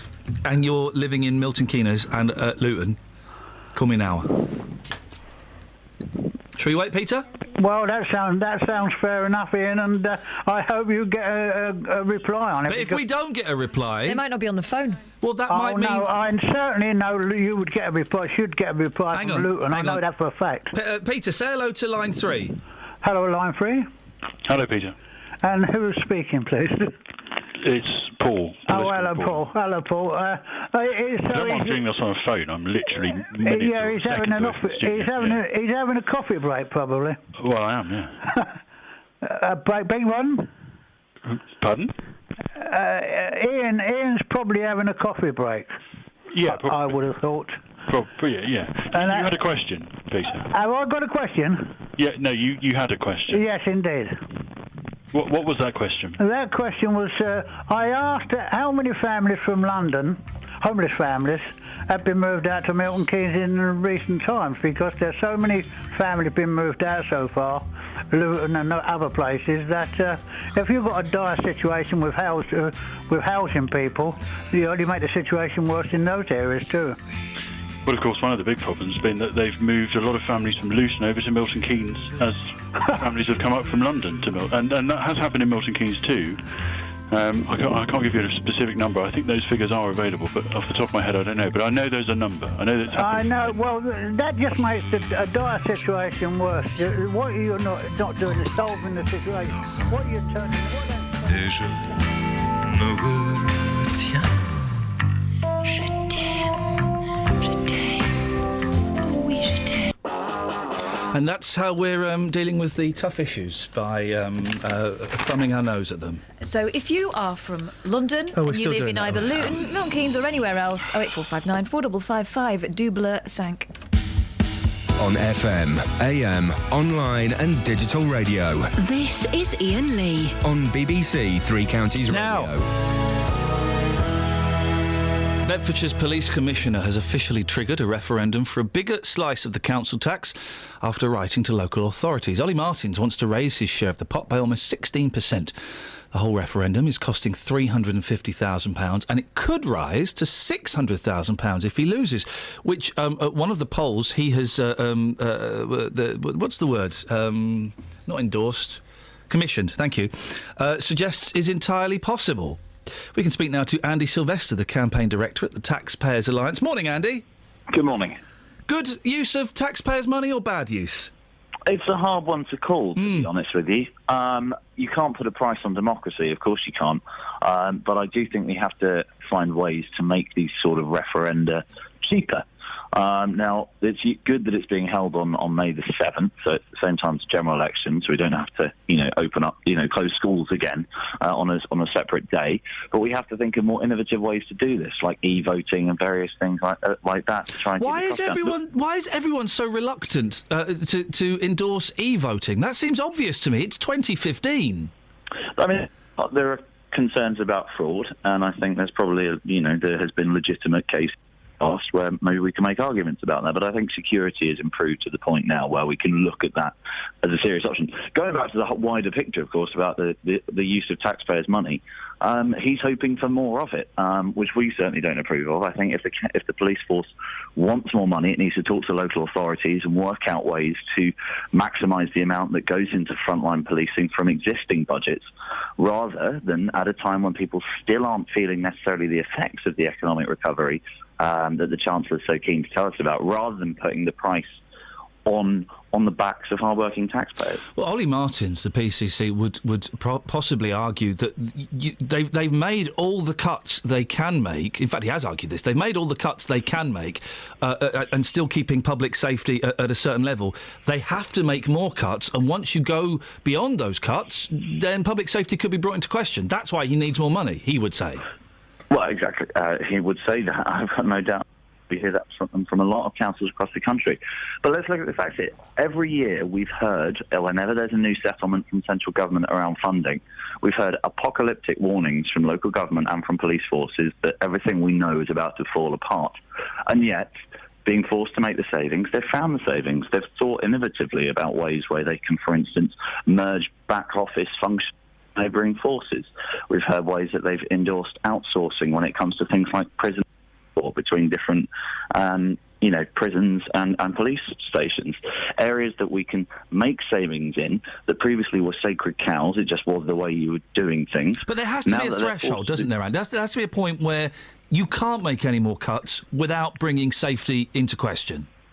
There absolutely is a point, but I don't think we're there yet, and I don't think any of the forces are there yet. That's why this referendum is extremely rare, and most other forces across the country have made peace with the fact that when we're £1 trillion in debt as a nation, that we're still running a £90 billion deficit, the imperative is on them to find savings rather than ask taxpayers to stump up even more when money remains so tight for so many people. Do you think Ollie Martins is up to the job? Andy, if he can't make these cuts without asking for more money, do you think he's able to do it? That's not for me to say. That'll be for voters to decide. I can't imagine they're going to be too thrilled by being asked for more money, and I would be surprised if people did vote for the tax increase. Ultimately, he'll be judged by voters on whether he's delivering a safer area, forces doing the job that people expect, and that means, as it means right across the country, all resources on frontline policing and working with local community groups and with local authorities in order to reduce the amount of paperwork and administration and frontline kind of the everyday boring work of police force, and keep cracking down on crime rather than sitting around offices pushing pens around. Andy, I appreciate your time. I'm going to let you go because the line keeps dropping in and out, but we got your point. Andy Sylvester, Campaign Director at the Taxpayers Alliance, 08459, etc, etc, etc. Have we got any texts? We have. Stu in Bedford, can you say February again? So really cutting to the heart of the issues of the morning. No, I'm not a monkey. Well. Sorry? And someone said, don't say my name, but my son has a teacher called Mrs. Shatford. Don't know why, but it makes me laugh. It's my kind of listener. And... We had Mr. Cocker. Did you? Yeah. Who lost all credibility when we saw him at a Christian rock concert. Don't ask what I was doing there. I think I know what you were doing there. I was tricked to go there. Were you? Yeah, I was tricked by a friend. He said, we're going to go to a concert. Yeah, it's going to be wicked. really cool. Yeah. Then it was a Christian. I thought all these songs are... they're all about God. And then they stopped in a bit. They stopped halfway through and then they started talking about God. Oh, flipping it. And then they wanted people to who hadn't been saved to come up and be saved. Oh, flipping it. So if you replace God with environmental issues, that was a Santana concert my parents attended once. Oy, yeah, they left. Santana. I mean, they left. I know those solos are long, but they're even longer when he's banging on about the world. Oh, flipping it. You know what? Why don't you just sing songs about... having it away, driving fast cars and surfing. Come on, guys. No, having it away, not having it away, driving fast cars and surfing. Yeah, and broken hearts. Yeah. And maybe the odd song about your mum. I like songs about mums. Here we go.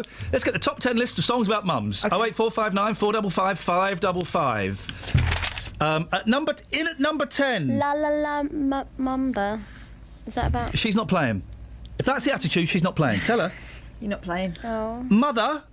No, we won't have that. We'll have Julia by the Beatles. There we go. That was about his mum, was it? Yeah. All right. Julia. We won't have Mother because that's a bit miserable, but unless we can't get 9 others. I don't really want to put Mama by the Spice Girls. Oh, number 9, that's a great one. Mama, I love you. The video had their mums in. That was sweet, man. Used to be my only enemy. Stevie Never Wonder. let me be free. Here we go, go on. I think it's called Mama or something. You know how it goes. That's not a good enough entry, is it? No, hang on. I got one. Don't you worry about a thing. That one. Pretty Mama. That's not about Mama. That's street slag. Hot woman. Still. Richard Blackwood. And Mama used to say, take your time, young man. Mama said there'd be days like this, there'd be days like this. We're doing their job for them. We're doing their job for them. Well, we've done it now, haven't we? Well, we've got... Hang on a minute. Well, I've only written down 3 because I can't write very far. 08459 455 5. We'll get Dealey on this as well.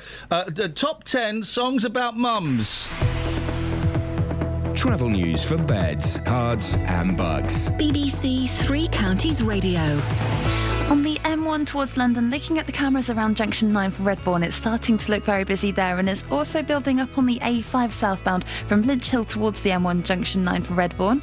On the M25 anti-clockwise, it's slow from Junction 20 for Kings Langley to 16 for the M40, and it's also looking very busy around the M25 Junction 21A roundabout on the A405 North Orbital Road. On the A1 Great North Road from the St Neots Junction towards the Black Cat roundabout, that's very slow now through the roadworks, but on the A421 in Marston Mortain eastbound, that's now reopened between Beancroft Road and the Marshleys roundabout. Samantha Bruff, BBC Three Counties Radio. Across beds, hearts and bugs. This is BBC Three Counties Radio.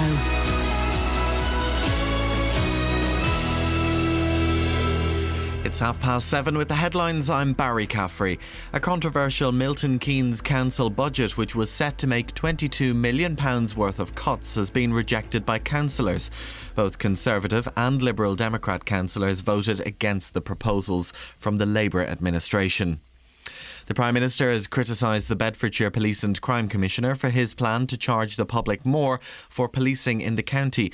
Labour PCC Ollie Martins has triggered a referendum by asking for a 16% increase in the police precept on council tax bills. A new study suggests the NHS in England is paying too much for new drugs and that patients on other treatments will lose out as a result. Researchers say the current system of calculating the worth of a drug is doing more harm than good. Bedfordshire Police has closed down a suspected brothel in Luton. A 41-year-old man and a 30-year-old woman were arrested on suspicion of managing a brothel in Cowper Street and have been bailed to return to Luton Police Station on the 30th of March. The weather forecast: most places will start dry and cloudy, but a band of rain will spread in from mid-morning onwards, with most parts ending the day wet. It will become quite windy too, with highs of 8 Celsius, that's 46 in Fahrenheit. Three Counties Sports. BBC Three Counties Radio. England's women have won their first 2020 international against New Zealand by 8 wickets. The BBC's Henry Moran reports. After what they conceded was a disappointing start to the tour, England's women fought back in the best way possible here in Whangarei. It was as convincing a T20 victory as you can imagine. Austerfield, they reduced New Zealand to 18 for 6 before the White Ferns eventually struggled to 60 all out in the 20th over. As she has done all tour, Heather Knight once again starred with the ball. Her off-spin claimed 3 Kiwi wickets. The run chase was fairly straightforward. Just 2 wickets fell as England chased that small target of 61. They reached it in the 12th over. Captain Charlotte Edwards leading from the front with an excellent 32 not out. The perfect tonic to a tricky start to the tour in New Zealand, and England will be looking to do it all again tomorrow in the second T20. Former England bowler Graham Swan says Paul Collingwood should be coaching England and not Scotland. Collingwood, who was part of the England setup for the World 2020 last year, is now coaching Scotland at the World Cup. England play Scotland in Pool A on Sunday. England fly half Danny Cipriani has ended speculation about his future by signing a new 2-year contract at Premiership side Sale. Cipriani, who scored for England against Italy in his first Six Nations game since 2008 on Saturday, had been linked with a move to French side Toulon. In the Champions League, Cristiano Ronaldo was on the score sheet as Real Madrid won 2-0 at Schalke in the first leg of their last 16 tie. Elsewhere, Basel and Porto played out a 1-1 draw in Switzerland. The knockout stage of the Europa League gets underway tonight with 4 British teams in action. Tottenham begin a run of 6 matches over the next 17 days when they host Fiorentina in the first leg of their last 32 tie. Liverpool are at home against Besiktas. The Turkish side are set to include striker Demba Ba, whose goal for Chelsea at Anfield last season arguably ruined Liverpool's quest for a first Premier League title. BBC Three Counties Radio News and Sport. I'm back with a full bulletin at 8.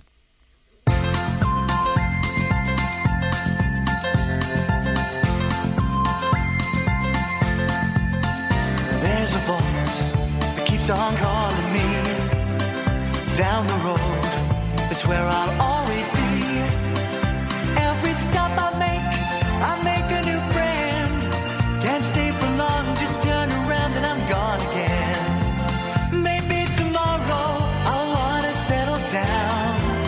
Until tomorrow, I'll just keep moving on down this road that never seems to end. When new adventure lies just around the bend. So if you want to join me for a while, just grab your hat, come travel light, that's hobo style. Maybe tomorrow I'll want to settle down. Until tomorrow, the whole world is my home.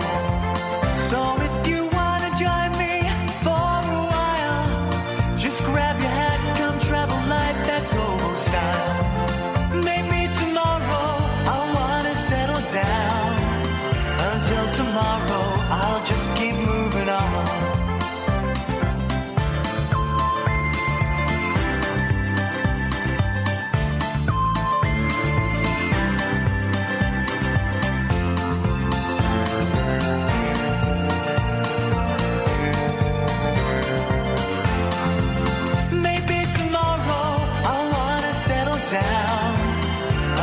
Tomorrow, I'll just keep moving on. There's a world that's waiting to unfold, a brand new tale no one has ever told. We've journeyed far, but you know it won't be long. We're almost there and we paid our fare with a hobo song. Maybe tomorrow I'll want to settle down. Until tomorrow, I'll just keep moving on. So if you want to join me for a while, just grab your hat, come travel light, that's hobo style. Maybe tomorrow I'll find what I call home. Until tomorrow, you know I'm free to roll.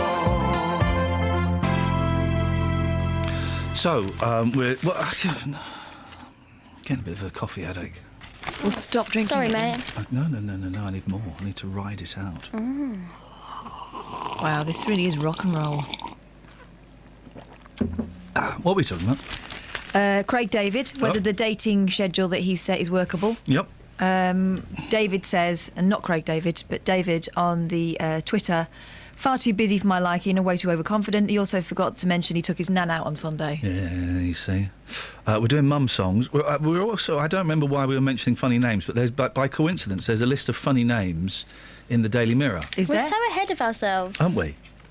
It's today's news. Today. So there was a mayor in Fort Wayne, Indiana, in the 1950s in America. His Can name? you say it? Yeah. Harry Balls. And his slogan was... No.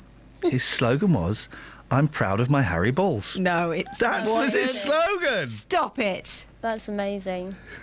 What else?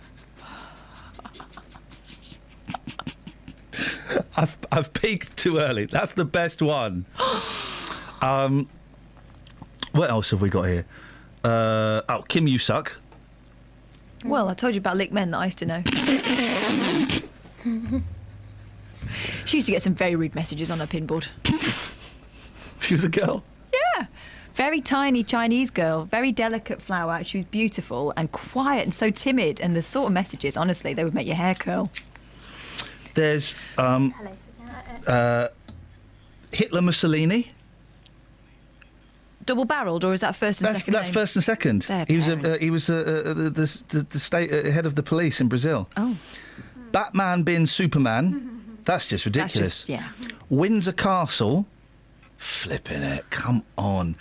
Right, so that Robert and Martha Gouldstone christened their baby one too many. One too many Gouldstone. Why would you do that? Some parents just don't like their kids, do they? And, of course, Nicholas, unless Jesus Christ had died for thee, thou hadst been damned, Barban. There's a middle name, David. There certainly is. David, what have you got for us? Hello? Hello? Oh, I didn't know that I was actually there. Well, you phoned up. You did phone up the radio, didn't you, David? Did you No, I did. You knew that I did. at some I've been point listening it was coming. I've been listening to the phone call, the radio station through the phone call for about 5 minutes. Oh, how are you anyway? Yeah, fine, David. Blimey. Very good. Yes. Do you want to register an official complaint? No. I'd like to register a song for mums. Oh, there you go. Mum songs. Yes. I would like to register Aloe Black's Mama Hold My Hand. Who? Aloe Black. Yeah. Aloe Blacks. I Need a Dollar Man. Oh, right, yeah. What's his mum song? It's Mama Hold My Hand. And Now- if you can listen to that song all the way through without crying, there's something wrong with you. So it's about an actual mama, because sometimes these rock and yeah, roll it's about types your say mama when they just mean lady, No. baby and all that stuff. No, this is about a child that gets older and, their interaction with the mum throughout the entire life to death sort of thing. Oh, no. Hey. It's a really good song. David, well, listen, you've said we're having two top tens running simultaneously. Then, songs about mums and songs what do make you cry. I've got one. Go on. Slipping Through My Fingers by ABBA. Have you heard that? No, mate, I'm not going to cry an ABBA song. No, you are. No, I'm not. Anyone who's got little children. Oh, my God. Is it about a child dying? No, it's about how they are growing up before your eyes, and can't wait every for it. second they're moving away from you. Can't wait for it. Then can they move out of the house? Oh, no, it's so sad. David, thank you for that. You wouldn't cry an ABBA song. Oh, I did. And I wasn't pregnant either. I did cry all the way through a Celine Dion concert. I don't know why I was watching it. I do know why I was watching it. I was pregnant. And I couldn't sleep. And I cried all the way through that. But that was definitely just the hormones. Time of No Reply by Nick Drake. And, do you know what? That's a cliche, isn't it? But that Luther Vandross song about his dad, that makes me... Dance with My Father. Yeah, that makes me a little bit... And I can't listen to Hello Again by Neil Diamond because that was at my dad's funeral. We chose that as a music to carry the coffin in. Flipping it. Nice one. Ruined a song for myself there, Exactly. idiot. And this is the thing, right? I often think, oh, this is the song I want played at my funeral. And then I'll think, but that's going to ruin that song for everyone else forever. Yeah, well... I've never seen a father and son slow dance, though. No, well, no, but, you know, I wish I'd done it with my dad. That's the thing, isn't it? You know, I wish... there's nothing, you know, weird about it, and I wish I'd done it. My funeral, and we're not doing funeral songs because that's lazy, but my funeral, everyone's going to be walking in. They're going to have this. Stop it. Stop it. Why will you be crying? Well, because I won't be dead. I'll be in the coffin going, let me out! And my family will hate me so much. That's all right, you'll have your phone on. Richard's on the line. Morning, Richard. Morning, Ian. What you got for us, boss? And I've got a name for you. A friend of mine, their surname is Swallow. Oh, hang on, finger on the fader. First name's not Dickie, is it? No, it's not. But they had a son, and they were going to call it Bobby James. Oh, thank you very much indeed. Thank you very much indeed. Kelly? Yeah. That was an obvious one.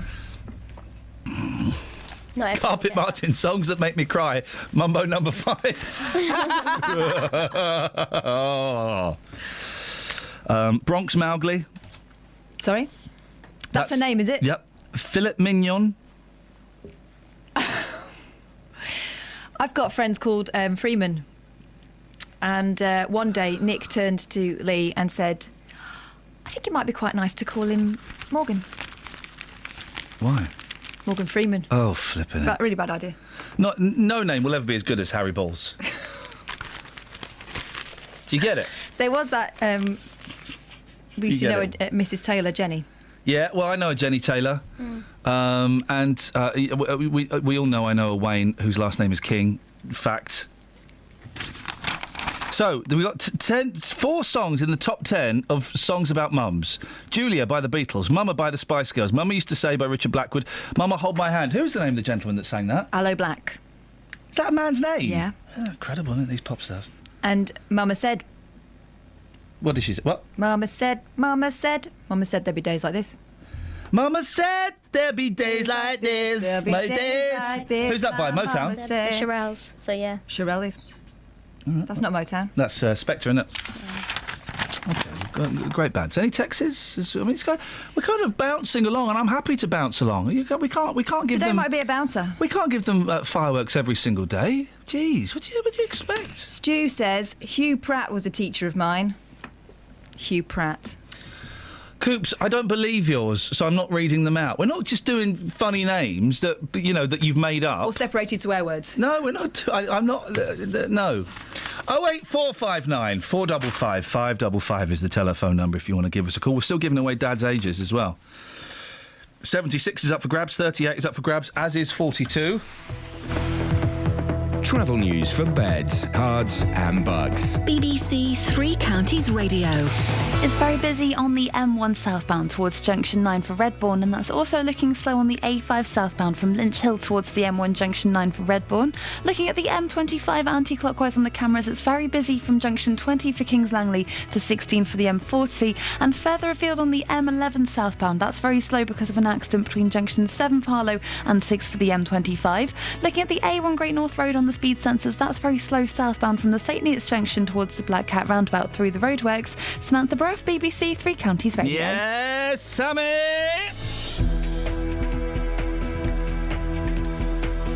7:45 exactly. It is Thursday, the 19th of February. I'm Iain Lee. These are your headlines on BBC Three Counties Radio. Milton Keynes Council has had its budget thrown out by opposition councillors. Party leaders will now go back and negotiate a new one.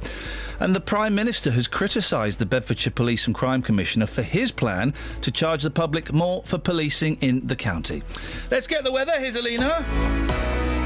Beds, hearts and bucks weather. BBC Three Counties Radio. Morning, Ian. Cloudier start to the day, and there'll be some outbreaks of rain coming down from the northwest in the next few hours. Patchy at first, but becoming more persistent as the day wears on. Could be some heavier spells through the afternoon. Strengthening southwesterly wind will make it feel quite blustery as well, so we'll see highs of 7 or 8 Celsius today, down a couple of degrees on what we've seen on recent days. The rain is very slow moving, so it will take its time to clear through the first part of the night, but eventually through the latter half of the part of the night it will become drier, with perhaps just 1 or 2 showers following on behind. Lows overnight of around around 4 Celsius, and a dry start to the day tomorrow. Quite cloudy though through the morning, and it looks like we could well see some outbreaks of rain moving in from the south through the afternoon, but a little bit of uncertainty as to the northern extent of that band of rain, so try and keep an eye on the forecast if you can, so we can update you as we know more. Highs tomorrow 7 or 8 Celsius.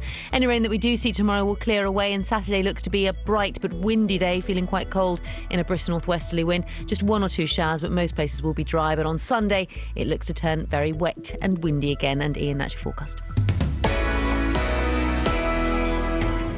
They can sign up to the armed forces, but can't control who decides on defence policy. You expect to do all of these adult things, so why can't you vote as an adult as well? 16-year-olds seem to understand politics, but should they have a say in the future of the country? At the age of 16, you're mature, you're making adult decisions, and there's so much else to it in life. Tomorrow morning, I'll be joined by 2 16-year-olds to debate whether they think the voting age should be lowered. Yes, I would vote if the age was lowered, as I feel it is important to take part in a democracy that could lead to large changes within the country. We'll hear both sides of the argument and hopefully come to a conclusion. You don't wake up suddenly at the age of 18 and understand the government, understand political parties, understand the world. Listen to it all and have your say. Tomorrow morning from 9, here on BBC Three Counties Radio.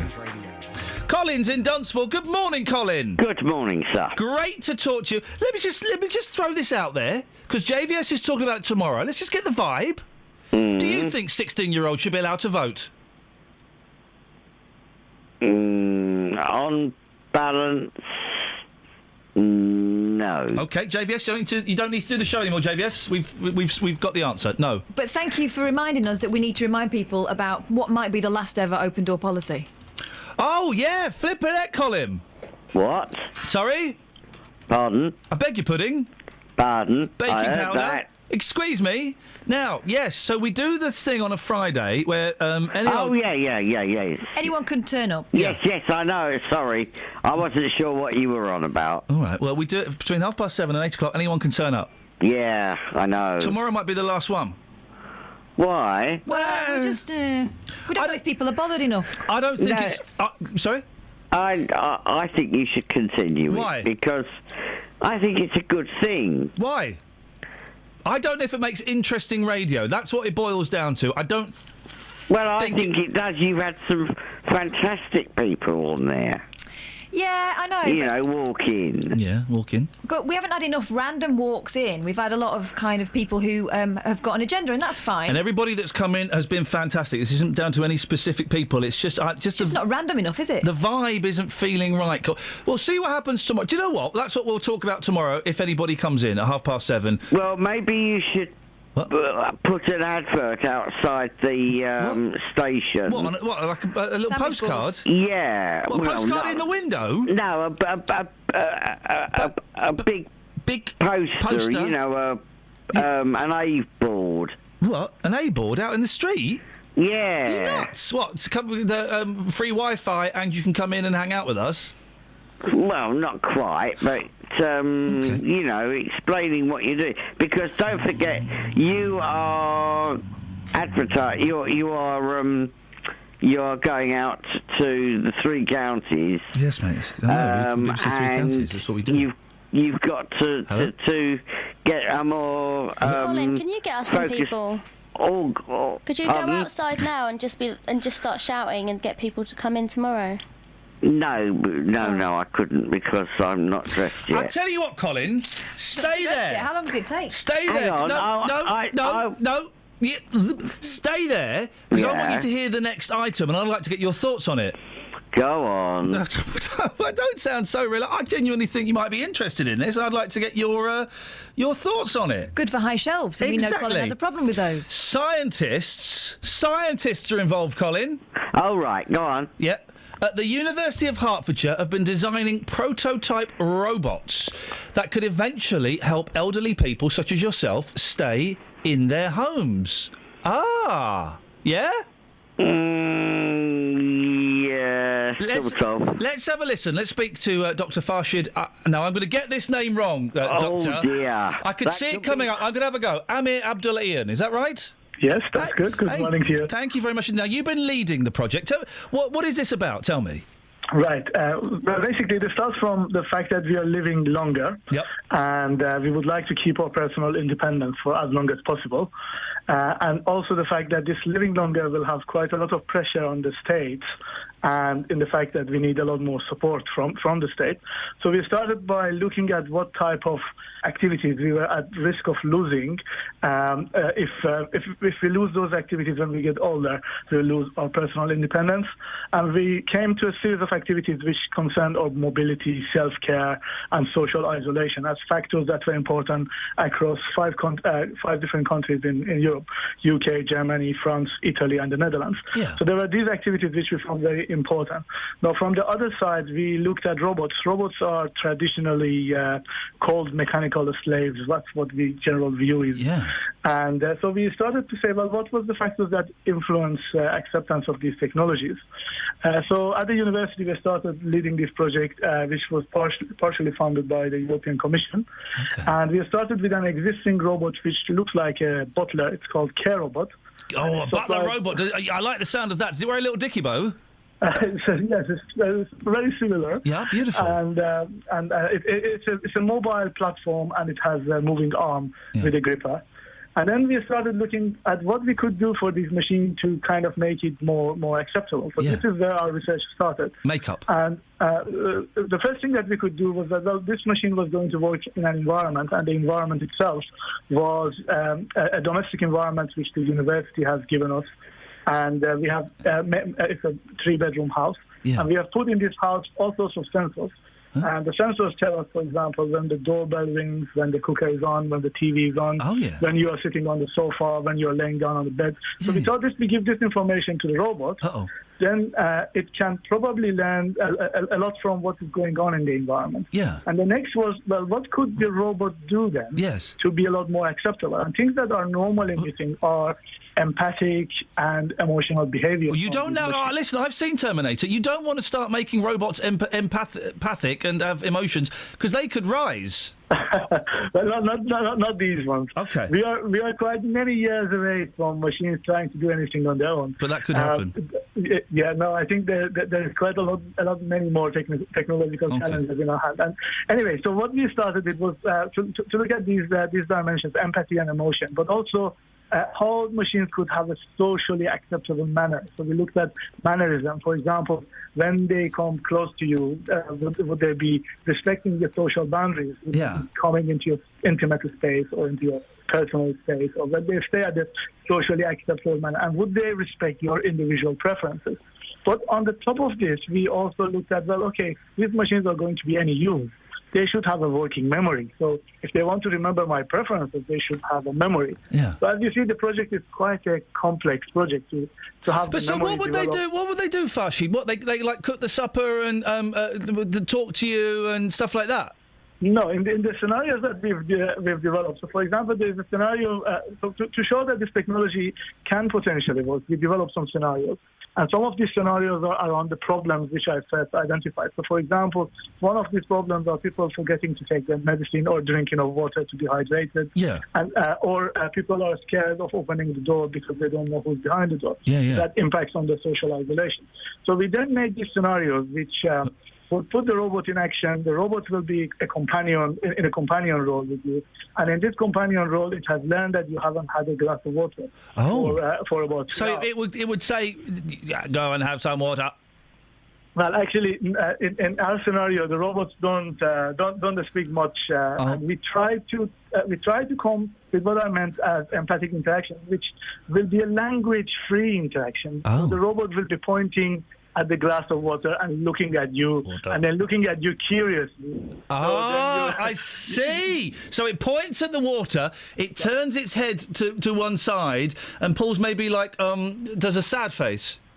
Exactly, you got it right. So basically, just to say, the robot doesn't have a human face or a face which we can transfer, but we have a tablet which is in a robot on a tray.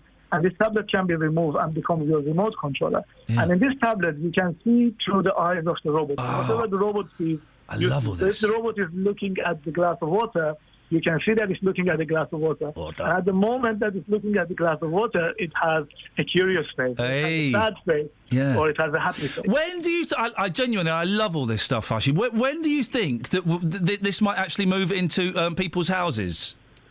Well, we are probably about 10 years away from this. So one of the first things that we need to overcome is safety, because these machines are going to be going into people's houses. Yeah. They need Could to go be nuts. safe for interaction. But the other thing is we also need to understand a bit more of our own ethics. So, for example, a big part of our project was about presenting these scenarios to people and then finding out where do they stand ethically. So, for example, can a robot say no to you? You know, if you have been... Why would you want a robot to say no? Because are you questioning whether we should be getting robots to be our slaves? So let's put Forget that. So let's put this in this way. So what we looked at was there was a relationship triad between a person, the informal carer, and the formal carer. Yeah. And in this relationship triad, whether the carer was coming from a medical perspective or whether it was a social instruction, the individual who was being cared for would accept or would disregard some of these instructions. Yeah. Now, one of those things was, for example, if you have been told not to have too many glasses of coffee, and you're asking your robot to serve you another coffee more than to your today's dosage, you're able to say no. Yeah. And just turn it off and turn it on again. More to that was also there are issues around our personal information, our privacy. Right. So one of the elements of this triad are, for example, when my daughter would like to know what I am doing in my home because I'm being looked after by the robot. Yeah. So this you probably would have seen in the movie Frank and the Robot, where the daughter and the son wanted to know what Frank was doing in the house. And the question we asked was whether in this scenario the robot is allowed to pass this information. And so we passed this question to these people in these 5 different countries. And we tried to get a kind of measure for where do we stand ethically about this. Yeah. So from the project, we developed these frameworks which allow us to get the type of technology. Listen, I have to move on. I could talk to you about this all day. I genuinely find this fascinating. One final thing. Will we ever have robots that can fall in love? Well, I wouldn't go that far yet. I mean, we are working on empathy and emotion, but I think making sense of all of these senses, all of these human senses for the machine has been really, really difficult. Because I would love to fall in love with a robot, but if it would be nice, wouldn't it? Because you could switch it off if it got on your nerves. I'm sure there are machines currently in Las Vegas that are being sold for this purpose. It's a beautiful thought. Thanks for your time. Doctor, listen, I really appreciate your time. Genuinely fascinating. It's Dr. Farshid Ahmed Abdalian. Colin, we'll get your thoughts. John, stay there. I'll come to you in a bit. Travel news for beds, cards and bugs. BBC Three Counties Radio. In St Albans on the North Orbital Road, there's been an accident between the Park Street roundabout and the London Coney roundabout. That's closed a lane and it's making it very slow through there at the moment. On the A1 southbound, there are queues building up between the Holiday Inn and the Stirling Corner. And in Denham on the A40 Western Avenue, it's very slow from the Denham roundabout towards the M25. On the motorways, the M25 anti-clockwise has queues from junction 18 for Chorleywood around to junction 16 for the M40. The A1M southbound's very slow towards junction 7 for Stevenage, and a bit further away on the M11 southbound there's been an accident between junctions at junction 7 for Harlow and 6 for the M25. It's on the hard shoulder, but it's very slow past that stretch. Samantha Bruff, BBC Three Counties Radio. Samantha? Yeah? Could you ever fall in love with a robot? No. No? No, because that would be like a film. But if you didn't know it was a robot, if it was like a really hot guy... and you didn't know it was a robot, and you're in bed with him, and then one day, like smoke, and his eye pops out. I think you'd just be mortified. Yeah. So you could. No. You're weird. Local and vocal across beds, hearts and bucks. This is BBC Three Counties Radio.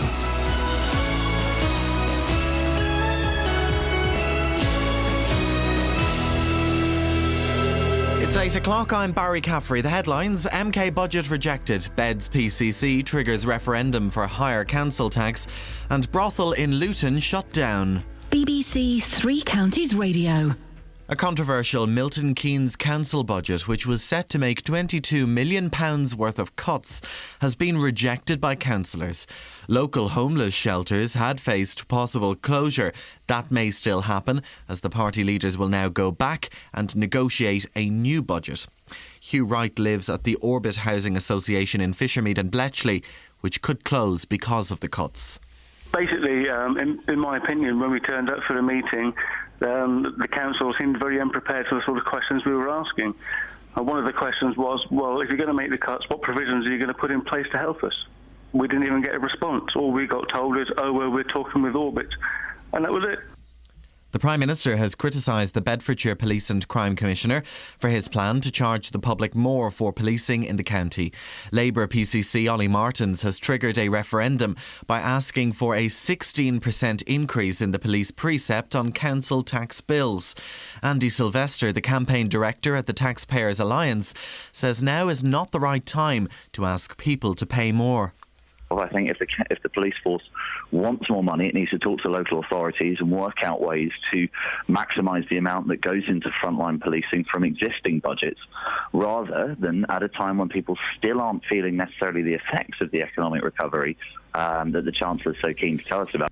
Health economists are claiming that some parts of the NHS are suffering because too much money is being spent on new drugs.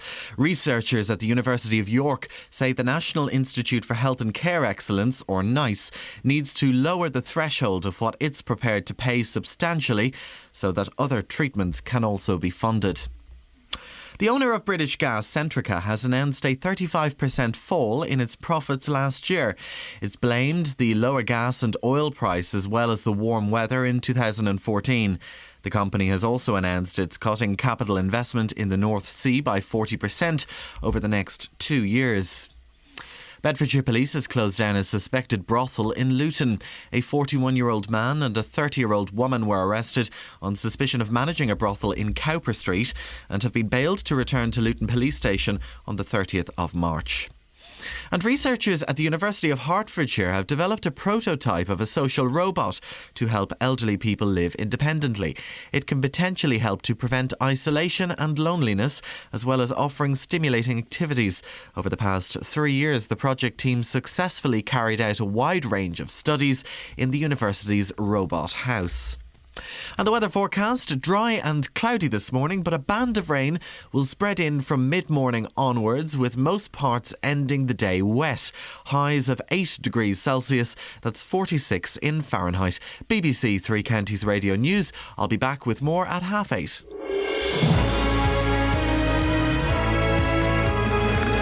Morning, last hour of the show. Thank you, Barry. Top 10 songs about mums. We got 5 songs that make you cry. And could you fall in love with the robot? 08459 455 555. Across beds, hearts and bucks. This Don't tell me. BBC Three Counties Tell the listener. Radio. I said I could probably learn to love that one that went biddy biddy biddy. Biddy biddy biddy. He was cute. You could love a robot, couldn't you, Scoins? Oh, yeah. Yeah? Which one? Which robot? Which is the hottest robot? I tell you the hottest robot. That woman from Battlestar Galactica. She was a hot robot. Bjork as a robot in that video. She's not a robot, mate. She's Icelandic. Android.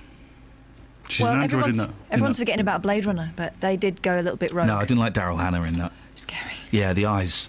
The eyes certainly didn't have it then. Colin, you heard the good doctor there talking about sex with robots in the future? Yes, I did. Could you? Nah. No? What No. if they were hot? Nah. Who's your hottest woman in the world, Colin? Oh, dear. Living or dead? Although that'd be weird. Any time today. We finish at 9 o'clock. What about Sophia Loren? Yeah, but she's getting on a bit. No, now. As was. No, I think it's got to be Carol Vorderman. Right, so there's a robot Carol Vorderman, right? And No, not a robot one. No, okay, but she is hot for you, Colin. Come on, man, you've had a few bevies, of course you would. I don't drink much. Well, you wouldn't need to drink much. It's robot Carol. She looks, feels and smells like the real Carol Vorderman.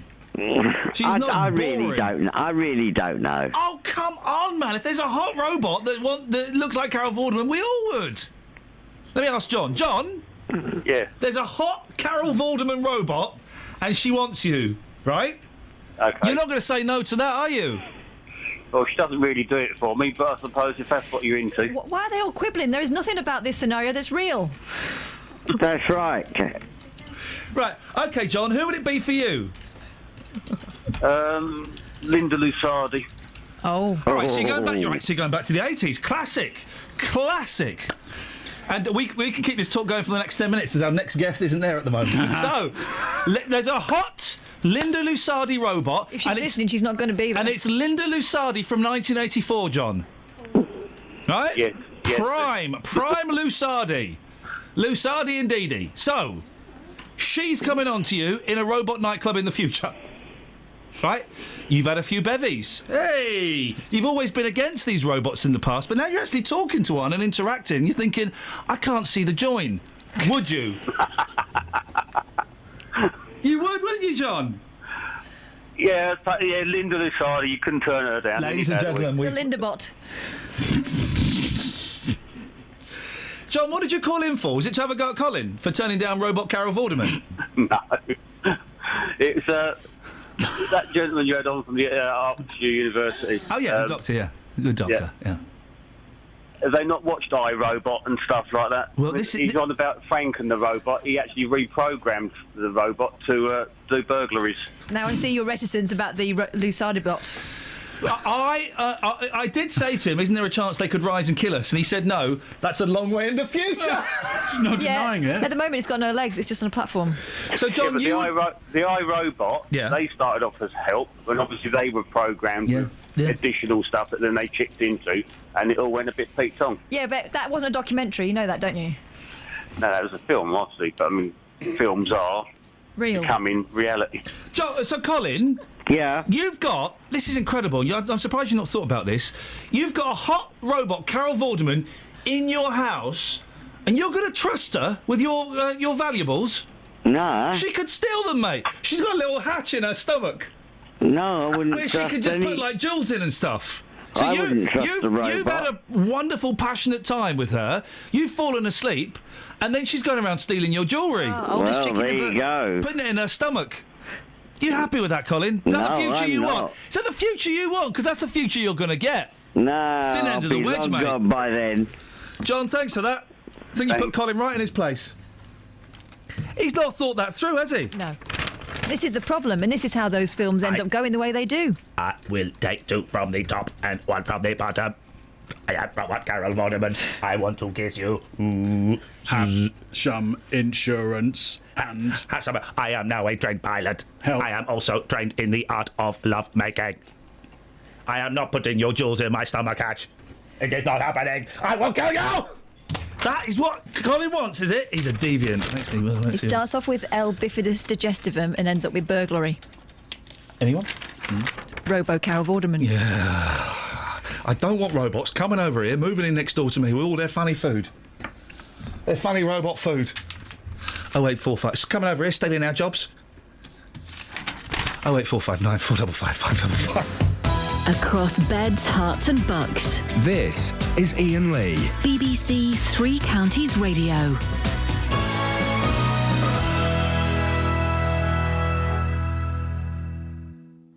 Now, Milton Keynes Council has had its budget thrown out by opposition councillors. Local homeless shelters had faced possible closure after the Labour leaders of the council set out £22 million of savings. That may still happen, as the party leaders will now go back and negotiate a new budget. We've talked about the homeless shelters that might face closure, Paul. Of course, that's only a tiny percentage of this £22 million. What other effects might there be? Are they... We've heard, haven't we, that we are now getting to the stage where cuts will actually be more noticeable to the man and indeed the woman in the street. Yeah, absolutely. I mean, you're going to see, this is definitely going to happen, you're going to see parking charges rise. Certainly for the general public, they're going up from 40p to 50p in the cheap bits, from £1.40 to £1 or to £2 in the more expensive bits.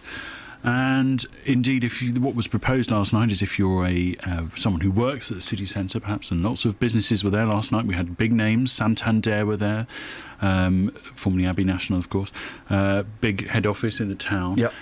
Very upset that parking wasn't good enough. They said there weren't enough spaces, and also they were putting up the permit prices, which was going to have a demonstrable impact on its workers. And indeed, we heard from some business leaders who said that they were coming to the end of their contracts, that they were perhaps also going to use a break in their contract, which meant that they could pull out of Milton Keynes entirely. So, something as on the face of it, small as parking, having a big impact on whether or not businesses succeed in Milton Keynes. You spoke to Peter Marland. Just fill in for those who are unaware of Milton Keynes politics who he is and why he's so significant in this. Milton Keynes Council is what they would call no overall control. Not one single party has the full majority, and at the last election, Labour just edged over the finish line with a more number of councillors. So Labour is in control at the moment. The largest second opposition party is the Conservatives, then the Lib Dems. I think there's one UKIP who wasn't there last night, I don't think. And Andrew... Peter Marland. Sorry. There's a lot of names, yes. Andrew Geary is the former leader. Peter Marland is now in charge, and he was the man who was tasked with putting this budget through, and asked him yesterday if he was disappointed that he'd failed. Of course you're disappointed, because what happens is you go through a whole period of consultation, you build a budget, and you do what you think is best. And obviously, in an overall control council tonight, we've been told that's what other people don't think is best. And what we need to do, and what I said tonight, was people will understand that there are political differences. What they don't understand was that there was no alternative presented. And now what we have to do is work together to make sure that there is a budget by next week for the good of the people of Milton Keynes. There were some criticisms that perhaps areas within the council's own spend, so sick pay, for example, was brought up as being particularly high, hadn't been addressed before, going on to make some quite difficult decisions about very emotive subjects like homelessness. Some of the groups, obviously, seeing a troop of scouts protesting outside the council is never going to look particularly great. What can you do within your own organisation before you start looking outside? Well, I think that's a really fair question, but what you have to remember is that you can't make a saving and say that saving is robust without knowing how you're going to do it. And sick pay in most local authorities is a problem, and actually we lose around 12 working days sick every year, and that's not good enough. The target should be around 7. But this problem has been around this council for a very long time. And we have reduced costs. So, senior management costs have fallen, and the overall pay bill will be going down by £3.4 million this year. So we are looking at our own house. We are keeping our house in order. But ultimately, you can't find £22 million worth of savings by taking out 3 managers or 4 managers. It's a bigger task than that, and it's a much more fundamental task than that, and people have got to face up to that. The thing is, these cuts have to be made, don't they? £22 million has to be found somewhere. So for Lib Dems and the Tories to say, ain't going to do it this way, well, we were hopefully going to be speaking to Edith Bald, but we can't seem to get hold of her. Where do they suggest the cuts come from? Well, some might say cuts, Iain, some might say savings. Thank you. Apologies, yes. Different side of the fence. Thank you. They would say that they could make some further reductions in the council spend. We heard just then about the sick pay budget as well, which was quite high. I think £6 million was quoted to me last night. They said they can make some savings there. How do you make savings on sick pay? By not paying sick pay? Well, or just make sure that why are people going off ill so much? Maybe they're sick? Well, perhaps there's a reason for that. Is it because of stress at work? Could they change anything there which would make it less likely that they're going to have those sorts of things? Yeah. I mean, there are lots of options available to councils, though, what they are saying now is they've reached the point of no return. They can't any longer trim around the edges, do the basic stuff that they used to be doing to just, trim around the edges and make sure that the back office was tidy as possible. Now they're going to have to make the actual, savings and reductions in the front end and to, start making savings in the actual services that people notice. On a scale of 1 to 10... how dull are those meetings? Seriously, are they dull, or is there? Do you have little tricks to keep you kind of occupied? Do you have fun with the other? I know that some people from different radio stations with their Milton Keynes radio, stuff like that. Do you kind of have any bants with them, or do you keep pretty much yourself to yourself? Can I be honest, Steve? Yeah, I've got beef with MKFM. Whoa, hey, he's going, Catherine. He's going there. Wow, and you name them. I'm naming them. He's I'm going to name another one as well. MK News. Whoa, guys, can I just say that Paul Scoins has now gone rogue. This is nothing to do with me, nothing to do with Catherine. Not the views of the BBC. Paul Scoins is going AWOL with his words. When you're on a press table, guys, you share the wealth. You share the plug sockets. Yeah. You share the table space. You don't double up, bring along a friend from your station or from your newspaper and double up. The Citizen were there. They were just sending one guy. He was there. Yeah. Yes. MKFM, they had 2 people. Okay. And he'd Bagsied the seat. You can't Bagsy You can't Bagsy a seat. You could have turned up earlier. I was there early. I was Well, early you weren't there earlier. Well, no, I was there about 3 p.m. Well, you should have turned up earlier. What, 2 p.m? Yeah, but you should have got there and put your coat on the seat and put your leg on the other. I almost made a joke about towels on deck chairs, but I thought that'd be a bit racist. Yeah, it would be, mate. And yet you've done it. You brought that to my show. So you had to do the whole meeting. You had your little computer on your lap, did you? I was on my lap in the corner, and then later on somebody let me go. Somebody let me on after they'd left. After they'd done their job. They said, oh, there's a space there. I said, thanks, guys. Wow. I really think you need to go back home and go to bed and have a little lie down and maybe speak to your wife, yeah? Had 3 hours sleep. OK. Hurts. OK, we're going to go. So tired. Travel news for beds, cards and bugs. BBC Three Counties Radio. In St Albans on the North Orbital Road, there's a lane blocked by an accident between the Park Street roundabout and London Coney roundabout. It's very slow through there at the moment. On the A1 Great North Road, it's very busy from the St Neots Junction towards the Black Cat roundabout through the roadworks. And on the A404 Marlow Hill, that's starting to get very busy into High Wycombe. Looking at the motorways, the M25 anti-clockwise is queuing from junction 18 for Chorleywood to 16 for the M40. It's also slow on the M1 southbound from junction 10 for the Luton Airport Spur Road to 9 for Redbourne, and the A1M southbound's very busy too around junction 7 for Stevenage. Samantha Bruff, BBC Three Counties Radio. Thank you, Sammy. 8:17. Get out, Scoins. 8:17. It is Thursday, the 19th of February. I'm Iain Lee. These are your headlines on BBC Three Counties Radio. A controversial Milton Keynes Council budget, which was set to make £22 million worth of cuts, has been rejected by councillors. And a new study suggests the NHS is paying too much for new drugs, leaving less money to cover the cost of other treatments. BBC Three Counties Radio.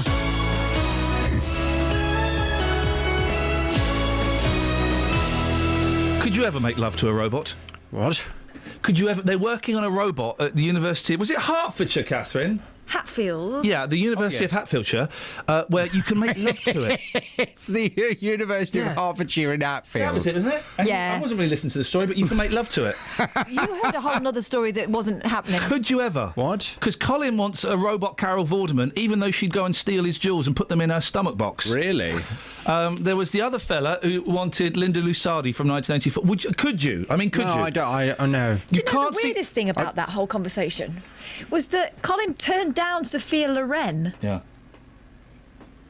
You can't see Carol Vorderman. You can't see the cracks. It looks like a human being. It just talks a bit like that. No, no. No? Oh, what's the point? OK, well, that's it. All right, very dismissive. What? That's thrown you, hasn't it? Across beds, hearts and bucks. This is Iain Lee. BBC Three Counties Radio. What's on your show this morning? I've got 4 cups of coffee on the go, Kels. No wonder I've got a coffee headache. But thank you. She's using all my water again. What do you mean your water? It comes from the tap, mate. I fill the kettle, Kelly uses it. Yay. That's not true. I fill it for you every morning. How dare you? We're not stealing your milk. You're stealing our milk? No, we've got our own milk. We've got our own milk because I wouldn't dare touch your milk. You know what happens if people steal my milk. You go nuts. Last time someone stole my milk, I put Dulux Brilliant White in it. And you'd never know which one is in it. Dealey was a bit peaky last week. What's on your show this morning? We've got to be quick, 'cause we've got guests. Coming up on the big phone in this morning at 9, how much sympathy do you have for new parents who struggle to afford childcare?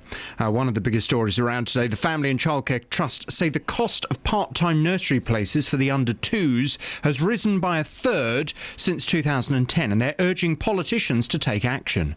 Their figures show new parents who want to go back to work before their baby turns 2 will generally face a bill of £6,000 per year. And this figure has increased by 5% in the last year alone. Or perhaps you think it's scandalous that parents who want to work and have a family face such huge costs to do so, and it's time the government found more money to subsidise childcare places. Or there may be people listening who think it's high time couples who choose to have children accept that they are expensive to keep. and one of them will have to stay at home rather than relying on the taxpayer to pick up the bill for their care. From 9 this morning, we'll debate this. How much sympathy do you have for new parents who struggle to afford childcare? 08459 455 555. Every weekday from 12, local people. Wendy Howson and David Shipley are trustees of the Harpenden charity Spotlight on Africa. So privileged to see lives change, conditions change. Local stories. A death cafe will be popping up in Bedford later this month, opening its doors for you to share sensitive stories and talk of afterlife. Of people with the similar concerns. And you can have a light-hearted side of it as well, and we often end like that, you know. Local life. We're going to be heading off into the unassuming countryside of Bedfordshire. We all know the brick pits and the industrial spoil that's marked the Marston Vale. Nick Coffer, weekdays from 12 on BBC Three Counties Radio. Call 08459 455 555. BBC Three Counties Radio. That's the phone number, 81333. Start your text 3CR. Have we got any texts this morning, Catherine Boyle? Phil says, I missed a bit of that last conversation. Where do they sell the robot Carol Vordermans? The robots don't exist yet. We're looking probably about 3 or 4 months into the future here. We're like Tomorrow's World. And by the way, I would buy a DVD of the best of Tomorrow's World if they released that, wouldn't you? I'd like to compare and contrast. Oh, it would be fantastic. Any others, or shall we... Loads of others, but lots of listy song things. Are we still doing that? Yeah, do you really want that? We'll do that after 12:30. Go on, then. Let's crack on and we'll do that after 12:30. Thank you, Catherine.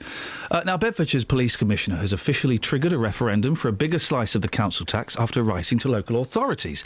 Ollie Martins wants to raise his share of the pot by almost 16%. Well, the whole referendum is costing £350,000. Could rise to £600,000 if he loses. Let's speak now to Detective Sergeant Emma Carter from the Beds Police Federation. Good morning, Emma. Good morning, Ian. Do you think that people are willing to pay more for policing? I think the members of the public in Bedfordshire have got a very difficult decision ahead of them because on the one hand, I assume that every member of the public wants to see a police officer and wants a service that we can deliver, but they don't see why they should have to pay extra for it when really they probably pay significant amounts already within their council tax. So I think they've got a difficult decision to make. David Cameron said yesterday that Beds Police should exist all possibilities before putting up taxpayers' bills. Are there any further savings that could be made? The difficulty that we're in is that we've made significant savings already. The Chief Constable and the PCC we have already collaborated a number of units with Beds, Herts and Cams, and so every avenue is being explored, and also internal processes are being looked at. So they are still, and that is an ongoing piece of work that is still happening even today to look at where they can save money. But unfortunately, the money that we now get from the government has been slashed so much, that I think that the PCC has been left with no choice but to ask for this unique. To take this unique stance. Going to cost £350,000, will rise to £600,000 if it doesn't go through, Emma. That money could have been spent better elsewhere, couldn't it? Well, it's difficult for me to comment on the PCC's budgets because I don't really... Where that campaign money is coming from, only Mr Martins can comment on that. But I would like to think that, yes, putting police officers back on the front line and providing them with the equipment they need should be at the forefront of any PCC's or Chief Constable's mind. Emma, thank you very much. Detective Sergeant Emma Carter, Beds Police Federation. Well, the Bedfordshire's PCC, Ollie Martins, is with me. Let's put that to you. Where is that £350,000 coming from? It'll come from the reserves. OK. So how big are the reserves? Big enough that you can get rid of 350,000, yeah, possibly 600,000 without affecting anything. I think it's important to say that because we're having the referendum on the same day as the general election, it actually costs a third of what it would otherwise have cost. So but still £600,000 if it goes wrong. We're making a saving that way. Yeah, it is, but it's spending that money in the hope that if there's a yes vote, there will be a £4.5 million permanent benefit each year to the police budget in Bedfordshire. There isn't going to be a yes vote, is there? Well, that's for the people to say, isn't it? But do you really think so? With the YouGov poll, I know you conducted your other polls, but YouGov, that is their job. 70% of the people they polled said they weren't prepared to pay more. Well, as we discussed last time, I had a number of data sets and I had to analyse what I thought they were saying. The conclusion that I've come to is that there is a silent majority, and that the best chance of getting that silent majority to speak is by having the referendum on the same day as the general election. The Taxpayers Alliance this morning said you're wrong to do this. Well, and I heard that they were also saying, why don't I go and speak to the local councils to see if they've got some money I could have? But then, same day, you're also reporting the difficulties that Milton Keynes are having. I know it's no different in Luton. Central Beds are pretty hard-pressed. Bedford as well. Local authorities are also being squeezed, so I don't think there's any extra money there. The Prime Minister says you're wrong on this. Yeah, I was actually quite surprised at how appallingly briefed he was, and B, that he wanted to interfere in this. This government, his government, created the role that I've got, police and crime commissioners, so that people like me could look after policing in our areas and make policing more accountable and deliver the policing that the public want. And that's what I'm engaged in. And I'm using the legislation that his government also brought in, where if I'm making a large increase in the police precept, it has to be subject to a public vote. So why he felt the need to turn this into a political football in the run-up to the general election? Maybe that's what was going on. But you yourself, last time you came in, and now you're turning it into a political football, aren't you? You're criticising the government for the decisions that they have made. When you came in last time, you criticised the government for the cuts that you're faced. This is a political football, isn't it? Actually, more than the cuts, the issue here is about how Bedfordshire is funded relative to other forces.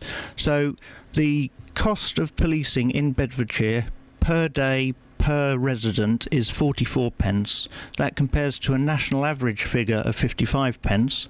That level of funding is on a par with what places like Hertfordshire, Cambridgeshire, Suffolk, Norfolk, what they're spending. When you look at the crime challenge that we face, though, we look more like the West Midlands, Greater Manchester, Merseyside, and Metropolitan Police. So, we're not getting the funding that we need. We're trying to, the analogy I used was we're trying to cover a double bed with a single duvet. And, that's very difficult. And that's why I felt the only option I have is to ask the public to pay a bit more through the council tax. It's a relatively modest increase of £24.80 extra a year for a Band D property. So you're saying the Prime Minister and the Taxpayers Alliance and the YouGov poll you commissioned, they're all wrong? Well, I'm saying I've got a different take, and I'm also, my role is to try and keep this county safe, through the way that Bedfordshire Police is funded. And if the referendum doesn't go the way you want it to, are you saying this county will no longer be safe? I'm saying that Bedfordshire Police will be in a very difficult place. Again, this is why I'm having to do something now, because we can see that we've got a £6 million gap in our budget in 3-4 years' time. The longer that I don't do anything about that looming situation, the more difficult it will be to deal with it. If you don't get this increase, will lives be at risk? I wouldn't say dramatic things like that, but what I will say is that there will be less police officers in this county, and will there be more crime? That will put Bedfordshire Police in a very difficult situation. But what does that mean? Explain that in a way that people will understand how it will affect them directly. Well, will there be more crime if you don't get this money? Earlier this week, you had Sir Peter Fahey, the Chief Constable in Greater Manchester, saying we need to have a serious debate in Britain about what do we want from our police. And he was saying that the way things are going in Greater Manchester, his force is going to become just a service that responds to calls from the public, that can't be involved in problem solving, that can't do much preventative work. And, frankly, I was looking at what he was saying and thinking to myself, well, if you want to know what the future looks like, come and look at Bedfordshire Police now, because we don't have police constables in our neighbourhood policing teams. That's created really, I think, a force that is far less visible to the public, that is far less capable of gathering the community intelligence that you get through having proper neighbourhood policing. And that's where we're at now. And my proposal in terms of putting the police precept up is to put police constables back into neighbourhood policing. And, the public are telling me loud and clear that that's what they want to see. Will there be more crime if you don't get this money? You can't say that there is definitely a connection between the number of police officers and the level of crime. That's why, we have seen in this Parliament a reduction overall in the number of police officers nationally, while we've continued to see recorded crime falling. So I wouldn't go so far as to say that there would be more crime. I do think that it would make it a lot more difficult for the police to protect the public and fight crime effectively. Final question, Ollie. If you lose, and that's £600,000 out of the police's bank account, will you step down? Well, if I step down, we'd then have a by-election which would cost the police budget even more. So I don't think that would be a sensible... So you'd stand by that? If you wasted £600,000, you'd stand by that decision? Well, it's an exercise in democracy, isn't it? I've made a proposal. I'm now putting it to the people. I'm saying that that's the only way I can see, of meeting the financial challenge that we face in Bedfordshire, and B, of delivering the neighbourhood policing that the public want. Now it's up to them. Ollie, thank you very much. Travel news for beds, cards and bugs. BBC Three Counties Radio. There's still a lane blocked on the North Orbital Road in St Albans between the Park Street roundabout and the London Coney roundabout because of an accident. And on St Albans Road in Watford, that's looking very busy around Lowestoft Road in both directions. On the A1 Grey North Road from the St Neots Junction towards the Black Cat roundabout, that's looking very slow. Also looking slow from Tempsford up to the Black Cat roundabout northbound as well on the speed sensors through the roadworks. And on the M1 southbound, it's very busy from Junction 10 for the Luton Airport Spur Road to Junction 9 for Redbourne. And it's also very slow on the M25 anti-clockwise from Junction 18 for Chorleywood to 16 for the M40. Samantha Bruff, BBC Three Counties Radio. Across beds, hearts and bugs. This is BBC Three Counties Radio.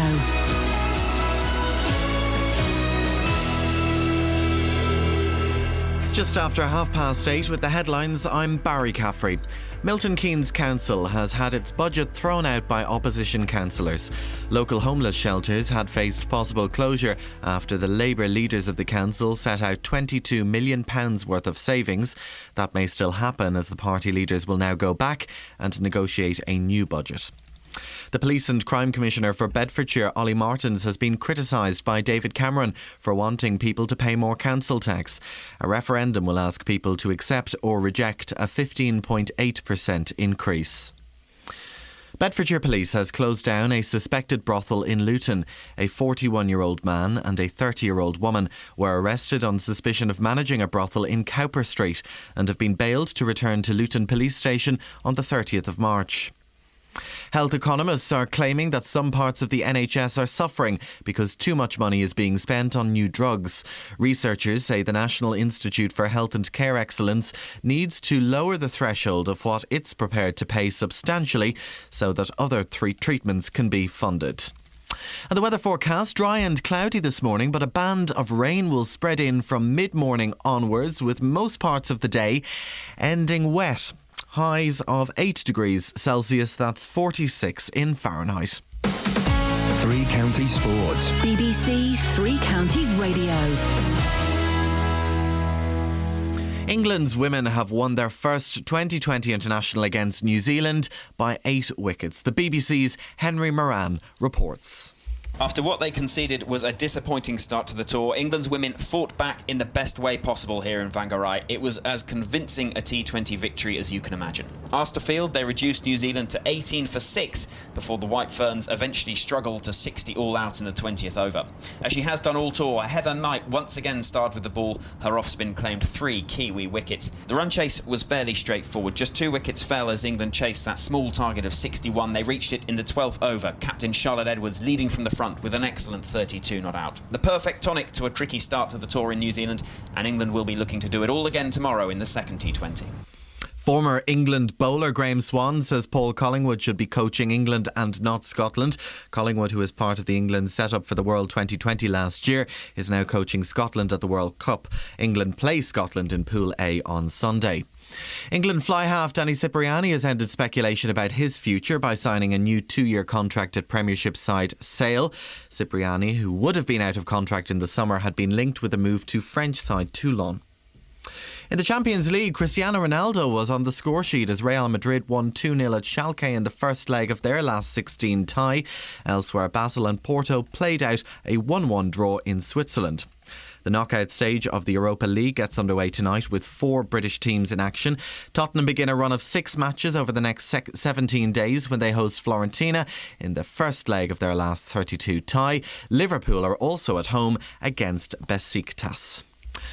And retiring jockey AP McCoy has confirmed he is set to ride Carlingford Lough in next month's Cheltenham Gold Cup. The 19-time champion won his first ever Irish Hennessy Gold Cup on board the horse at Leopardstown earlier this month. Those are the sports headlines. I'm back with News Bulletin for you at 9. This is Iain Lee on BBC Three Counties Radio. Yes. Where's Dealey? We've been dead quiet with Dealey. Yeah. What's your beef, Kath? You look upset. What's going on? Oh, nothing. We're just getting a lot of phone calls. Every time we get Ollie Martins on, people want to come on and have their say, but they don't want to have their say. What? So they want to come on and suggest we speak to their local council about how crime is rife in their area. And I'll say, well, why don't you tell us about it? No, but you get Ollie Martins on too much. Well, the fact is that if it's about Ollie Martins, then Ollie Martins is the man for the job. Ollie Martins has called a referendum. It's the first time this has ever happened in the country in regards to funding for the police. Of course we're going to get him on. But still, thanks very much for the suggestion. No, thank you. No, don't waste our time. Only phone up, right, if you want to come on the air. Yeah. It annoys me, because I see you taking loads of phone calls when I know that you should be watching Good Morning, This is Britain on the television set. It does get in the way, yeah. So only phone up if you want to come on the air. Don't phone up just to go, I want you to do this. Or do you want to come on the air? No, don't. Or some people phone up just to shout abuse at you. Yeah. Jog on. Because I'm going to take all your phone numbers and I'm going to phone you in the middle of the night. This is it. I can usually tell when that's going to happen when the phone is ringing and it says private number, and then I say hello and they start with you're doing this a lot. And you think, oh, my name is not important. Someone said that the other day. My name is not important. But apparently your view is. So listen, only phone up if you want to come on the air, right? Seriously, because otherwise I'm gonna come round and do something. I won't. Just know that that's the rule. It saves embarrassment all round. Also, we know there are 1 or 2 weirdos out there listening who phone up for kicks. Right? I'm not going to say any more than that, but we know, and so do the authorities. That's all I'm going to say. That's all I'm going to say. Kev's in Northampton. You're not a weirdo that phones up for kicks, are you, Kev? Yes. Oh. Geezer! I've got some lovely songs for you. Go on, Kevin. Tie Your Mother Down by Queen. A bit of the old 50 Shades there. I think that's frowned upon. Yeah, okay, yeah. Tie Your Mother Down. Yes. Mother's Little Helper by the Rolling Stones. Oh, we'll have some of that. That's about drugs. Oh, talking about drugs. Mama, I'm Coming Home by Ozzy Osbourne. I don't know that one. Don't you? How's it go? Hey? How's it go?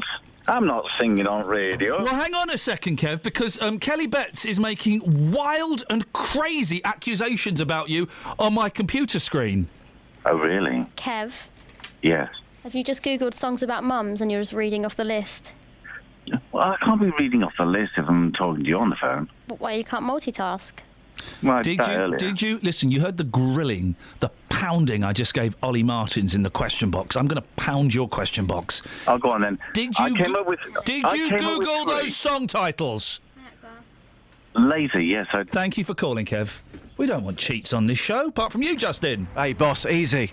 The best mum song, Dave Berry, Mama. Have some of that. Sing it. Who's the one who looks after me and cooks my food? Oh, Mama. Mama. That could have been written for you, Justin.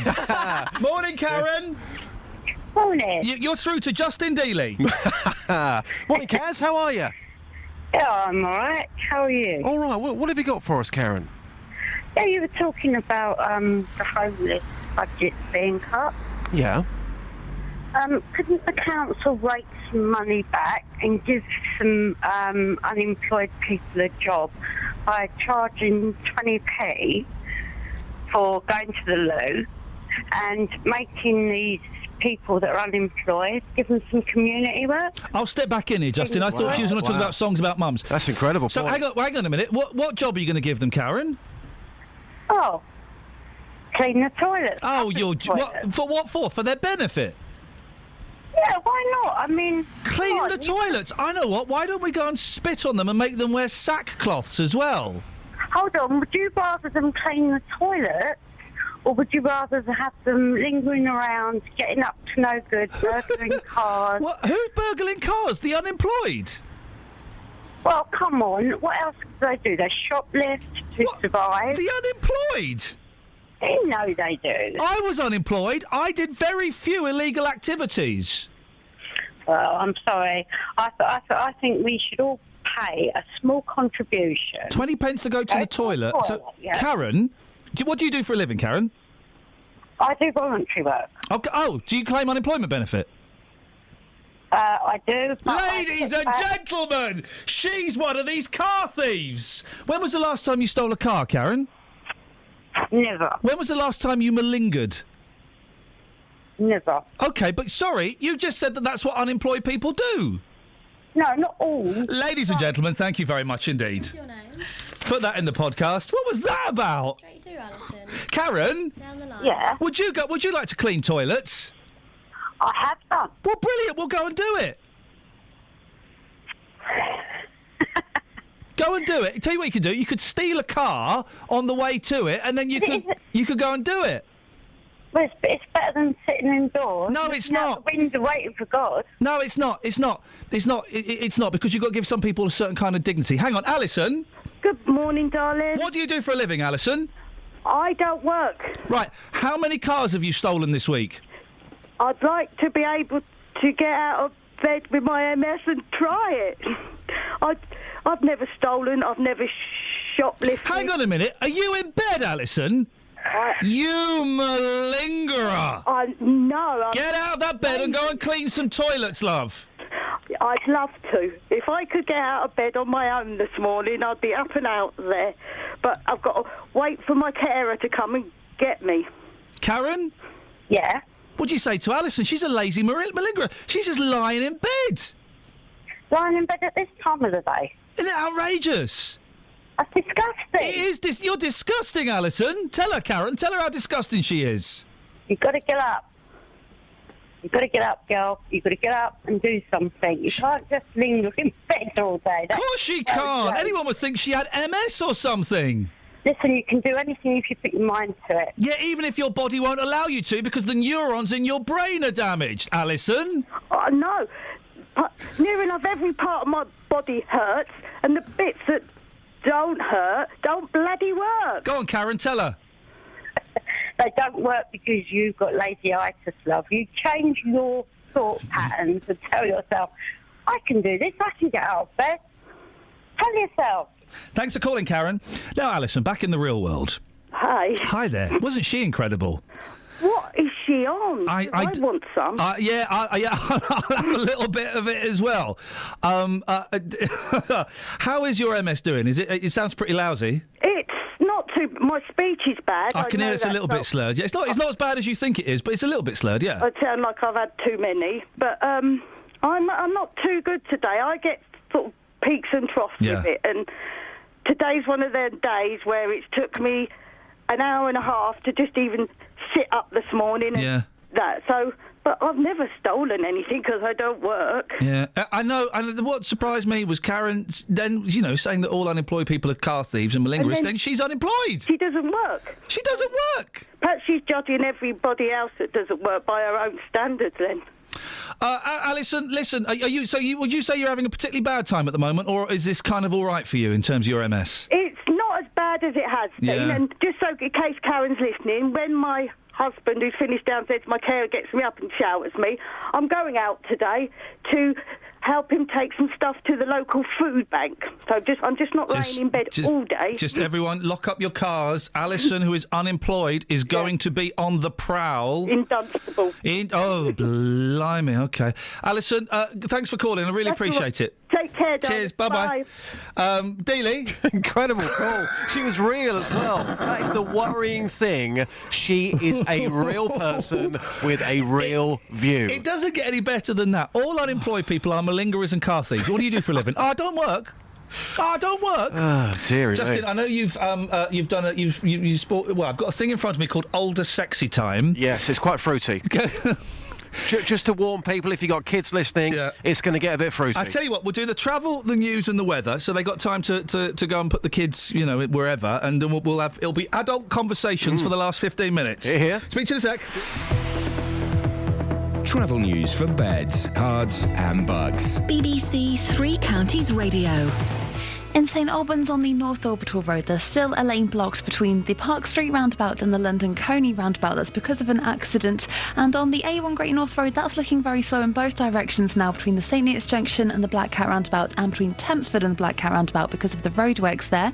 In Watford, Pinner Road is looking very busy around the Bushy Arches. And in High Wycombe on the A404 Marlow Hill, that's looking very busy into town as well. On the motorways, the M1 southbound's very slow from junction 10 for the Luton Airport Spur Road to 9 for Redbourne. And the M25 anti-clockwise has queues between junction 18 for Chorleywood and 16 for the M40. But checking the train departure boards, no delays showing up at the moment. Samantha Bruff, BBC Three Counties Radio. Thank you, Samantha. Ian, as we just spoke to Alison there, who's still in bed. Ian sums it up perfectly. I'm calling the benefit police on Alison right now. She'll be sleeping rough by 9 p.m. tonight.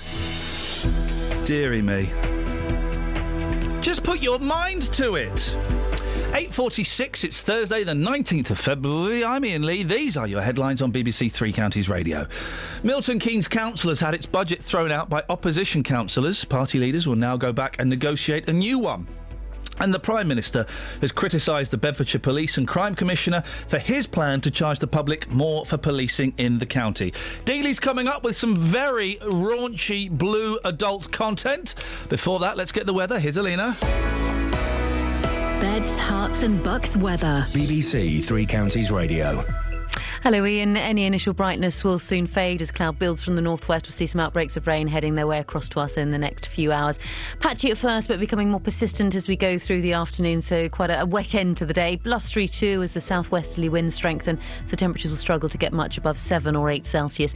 This band of rain is quite slow moving, so it's going to be with us through this evening and at first tonight, gradually clearing away through the early hours. 1 or 2 showers following on behind, but becoming mainly dry as we head towards dawn. Temperatures not dropping much lower than 4 or 5 Celsius.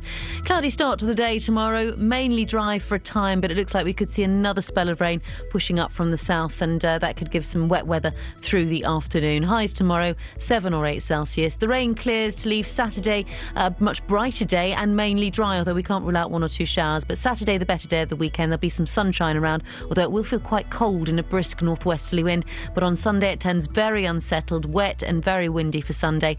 And for Monday, it's still unsettled with sunshine and squally showers. And Ian, that's your forecast. Three Counties Sport. We're back with another afternoon of live football this Saturday.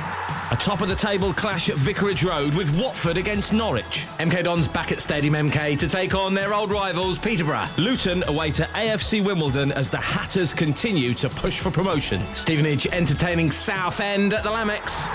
Live commentary on your local team with Three Counties Sport. Saturday from 2 here on BBC Three Counties Radio. Remember, Justin, all unemployed people are car thieves and malingerers. And they should be cleaning toilets near you. They should be cleaning toilets to get their benefits, and we should all be paying 20 pence to have a whittle. It's just unbelievable. That was good, wasn't it, Kath? Oh. I mean, it's amazingly how simple that was. Yeah. You know, it's been staring us in the face. How much do public toilets make? Because I know, it varies, doesn't it? If you go in like Euston or something, I think it's 30 pence. What's a public toilet? Sorry? Well, the one in my town is being turned into a youth club. Sounds like a joke, but it's not. What? I mean, that's where we used to knock about anyway. Tony Fisher's always looking for stories about public toilets being turned into other things. They're always being closed down. And who has a public toilet? There's certainly not enough to be a nice little money spot. When I was growing up, they were often, men would congregate there. Yeah. I think that was the problem. I went to an award-winning toilet last week. I was in Dunstable. Back there a year on, it's still looking fresh. Thanks for the update. Just saying.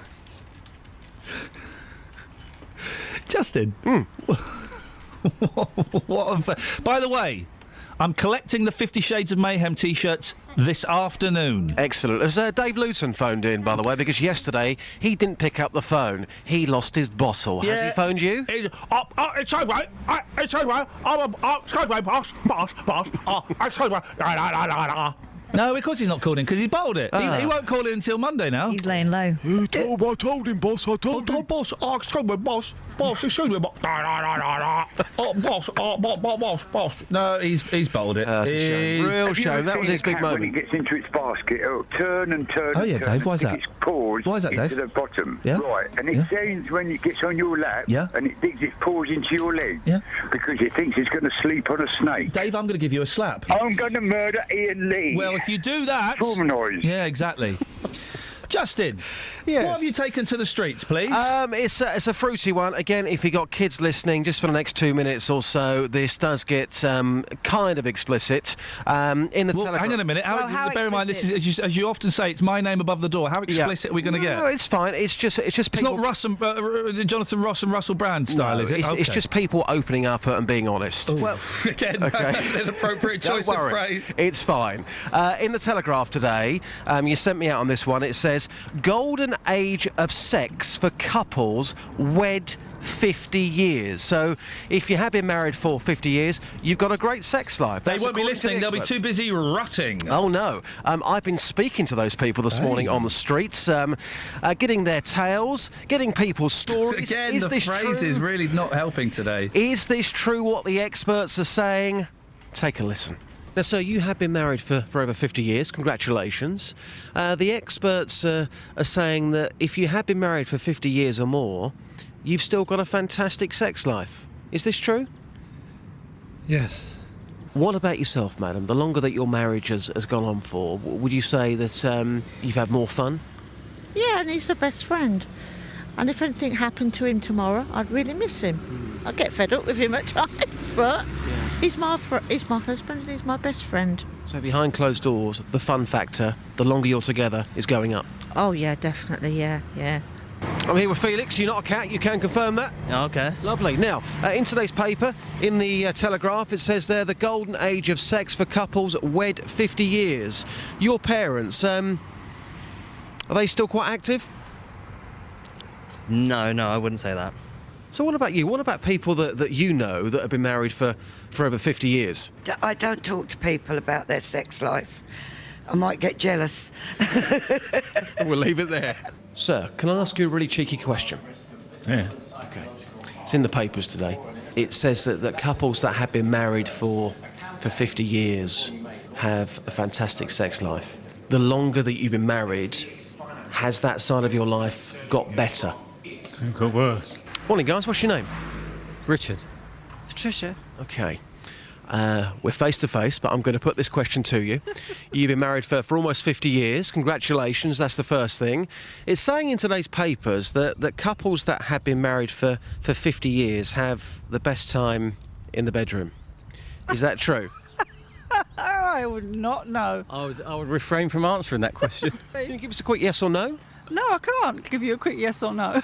I think I'm going to take it as a yes, and we'll leave it there. Thank you. You can't take it as a yes. Well, I took it as a yes, and there was no violence afterwards. From the people I spoke to this morning in Dunstable and Caddington, most people, the majority of people that I spoke to, some of them wouldn't go on record and say it, but they do agree with what's being said this morning in some of the national newspapers. This is true. Justin, how close did you come to a smack in the kisser this morning? Not close at all. People, let's just say, were proud. What? Yeah, no, absolutely. Did you nearly come to blows? No, not at all. If I had been married for 50 years and I was still very active in that department, again, horrible, sorry to be fruity, but if I was, I would be very, very proud of that. I suppose some of that stuff doesn't wrinkle, though, because it's wrinkled already. Kel's got it. Justin got it. Yeah. Kath will get it. No, I did. It was good. Oh, it was a good one, wasn't it? It was good. So, speaking of wrinkles, Sunday, 5:40, Luton Sydney World. You are charged to come and see 50 Shades of Grey with me, sexy Carol Vorderman robot. Would you like a drink? Would you like a kiss? I love you. Now I steal your valuables. What's the key ingredient? Sorry? The long hot dog. Wow. So far, who's coming? Kels, you coming? Do I have to? Yes. Okay. Justin, you coming? D-Dog, Dennis is coming? Yep, he's definitely coming. He confirmed that yesterday. He is 100% but now, coming. Dave Dave Luton and Matty Bombom, they say they're not coming. Is Laura still coming? Laura better be coming. She'll be coming, yep. Have we got her number? I've had a tweet from Carpet Martin. He wants to come. Oh, so even he's invited I've had a tweet from Robin. Also Simon, who I believe lives somewhere in Bedfordshire. He wants to come. Mr. T's coming. Lots of people want to jump on this bandwagon. If David Luton doesn't want to go, hey, he's missing out. Now, when you went and did a Vox last week, you spoke to people who'd been to see the cinema. Were there any men coming out of the cinema?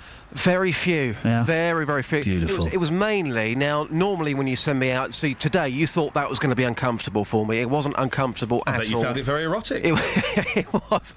On Sunday, I was standing by an exit door at the cinema, waiting for people to come out. I would say... You should have stood by the entrance. Yeah, 95% were women, and they were all laughing, they were all giggling. Yeah. I wasn't a pet. I wasn't there to be stared at. You know, us men were going on Sunday. It was mainly women having the time of their lives. They were some of the stuff you told me that they said that you couldn't broadcast was very, very rude. So a Mexican woman's been arrested in the cinema. Did you hear about that? No, go on. Is this going to be a racist joke? No. It was a true story. Well, look it up in the papers. Well, what happened? She was enjoying herself. Oh, really? At the film? At the film. Well... Yes, somebody did make a similar comment to me. All right. That's why I had to edit that out. I'm stepping in. I'm stepping into the breach, dear friends. Who have we got? Who's this? Is this Laura? No, Dave, but he's not there yet. Oh, Dave Luton's coming on, just. Well, I hope he's got good news for us. Well, the good news. Well, he better. Listen, if you're down a person, maybe I can make. No, it's fine. No. I mean, it's fine. I'll just have to invoice him a tenner for the T-shirt. That's all. I mean, I'm going to go and pick him up today. Yeah, I wouldn't mind paying for it. It's all right. Don't worry. You're not coming. I have my own ticket. So that is fun. Oh, look, Dave's not answering the phone now. Oh, Anything. What's his problem? His problem is, mate, he's just, he's a plum, isn't he? That's his problem. I just think it would be great to get his opinion on a film like that. Sorry? Richard and Winslow was No. Oh, they said no. No, we're full. We're not, but I don't want him coming. Right pain in the old bum. All right, Justin. Yeah, take care, boss. Speak to you tomorrow. Ta-ta. Bye. There we go. Winslow's a bit far. I mean, I don't live in Winslow. I live quite close. I could definitely just make it, even at a last-minute thing, if no one turns up. Honestly, it's you're not welcome. I'm going to say it as bluntly as that. You're not welcome to the cinema. Why, though? If there was a sexy male robot, who would you have? David Gandy? Yeah. The thing, it would be harder to make. We were promised, like, sexy robots or virtual reality suits that we could wear. Weren't we by now? Yeah. Where are those things? Who's living on those promises? Yeah, I just think you got these scientists, let's make a robot that will help old people. Yeah, whatever. They're old. They can't even afford robots.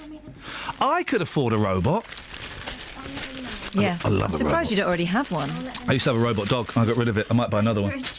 Was it any good, though? That's rubbish. Did it work on carpet? Yeah. It was good. It was good. It was like cost me £1,600. What? Thank you. I had to buy it I bought it on TV money, one of my first TV paychecks, and even then, I had to be really, really drunk to order it. And then when it came, it was like, oh, it's a little bit rubbish. Yeah, I bet it was. Yeah. What was it called? I called it Raoul. Nice. Yeah. See? Surprised you, didn't it? Yeah. He had a birth certificate and everything. Why did you call him that? I don't know. I was obsessed with that name at that time. Raoul is a very nice name. Thank you very much. Say it again. Raoul. Oy. Travel news for beds, cards and bugs. BBC Three Counties Radio. On the M1 southbound, it's very slow from junction 10 for the Luton Airport Spur Road to 9 for Redbourne. And also the M25 anti-clockwise is queues between junction 17 for Maple Cross and 16 for the M40. In St Albans on the North Orbital Road, it's still a lane blocked between the Park Street roundabout and the London Coney roundabout because of an accident. And the A1 southbound still is very slow looking on speed sensors from the Holiday Inn towards Stirling Corner. On the A1 Watford Way as well, from the Apex Corner to Mill Hill Circus is looking very busy. And the A404 in Amersham Hill into High Wycombe, that's looking very busy too. But no problems reported on the trains at the moment. Samantha Bruff, BBC Three Counties Radio. Samantha, thank you very much indeed. Don't forget there is a podcast of the show if you want to get it. You can go to the BBC Three Counties website, or if you go to iTunes and type in Iain Lee BBC, they pop up there. Only online for 30 days, so get them while they are hot and fresh. Kelly, thank you. Dealey, thank you. Scoinehead, thank you. Catherine Boyle. Oh, I say, how rude. Back tomorrow at 6. Ta-ta. Local and vocal across Beds, Herts and Bucks. This is BBC Three Counties Radio. Thank you, Ian. Good morning. Welcome to the JVS show. I'm Jonathan Vernon-Smith. It's Thursday, it's 9 o'clock. And on today's Big Phone In, how much sympathy do you have for new parents who struggle to afford childcare? The Family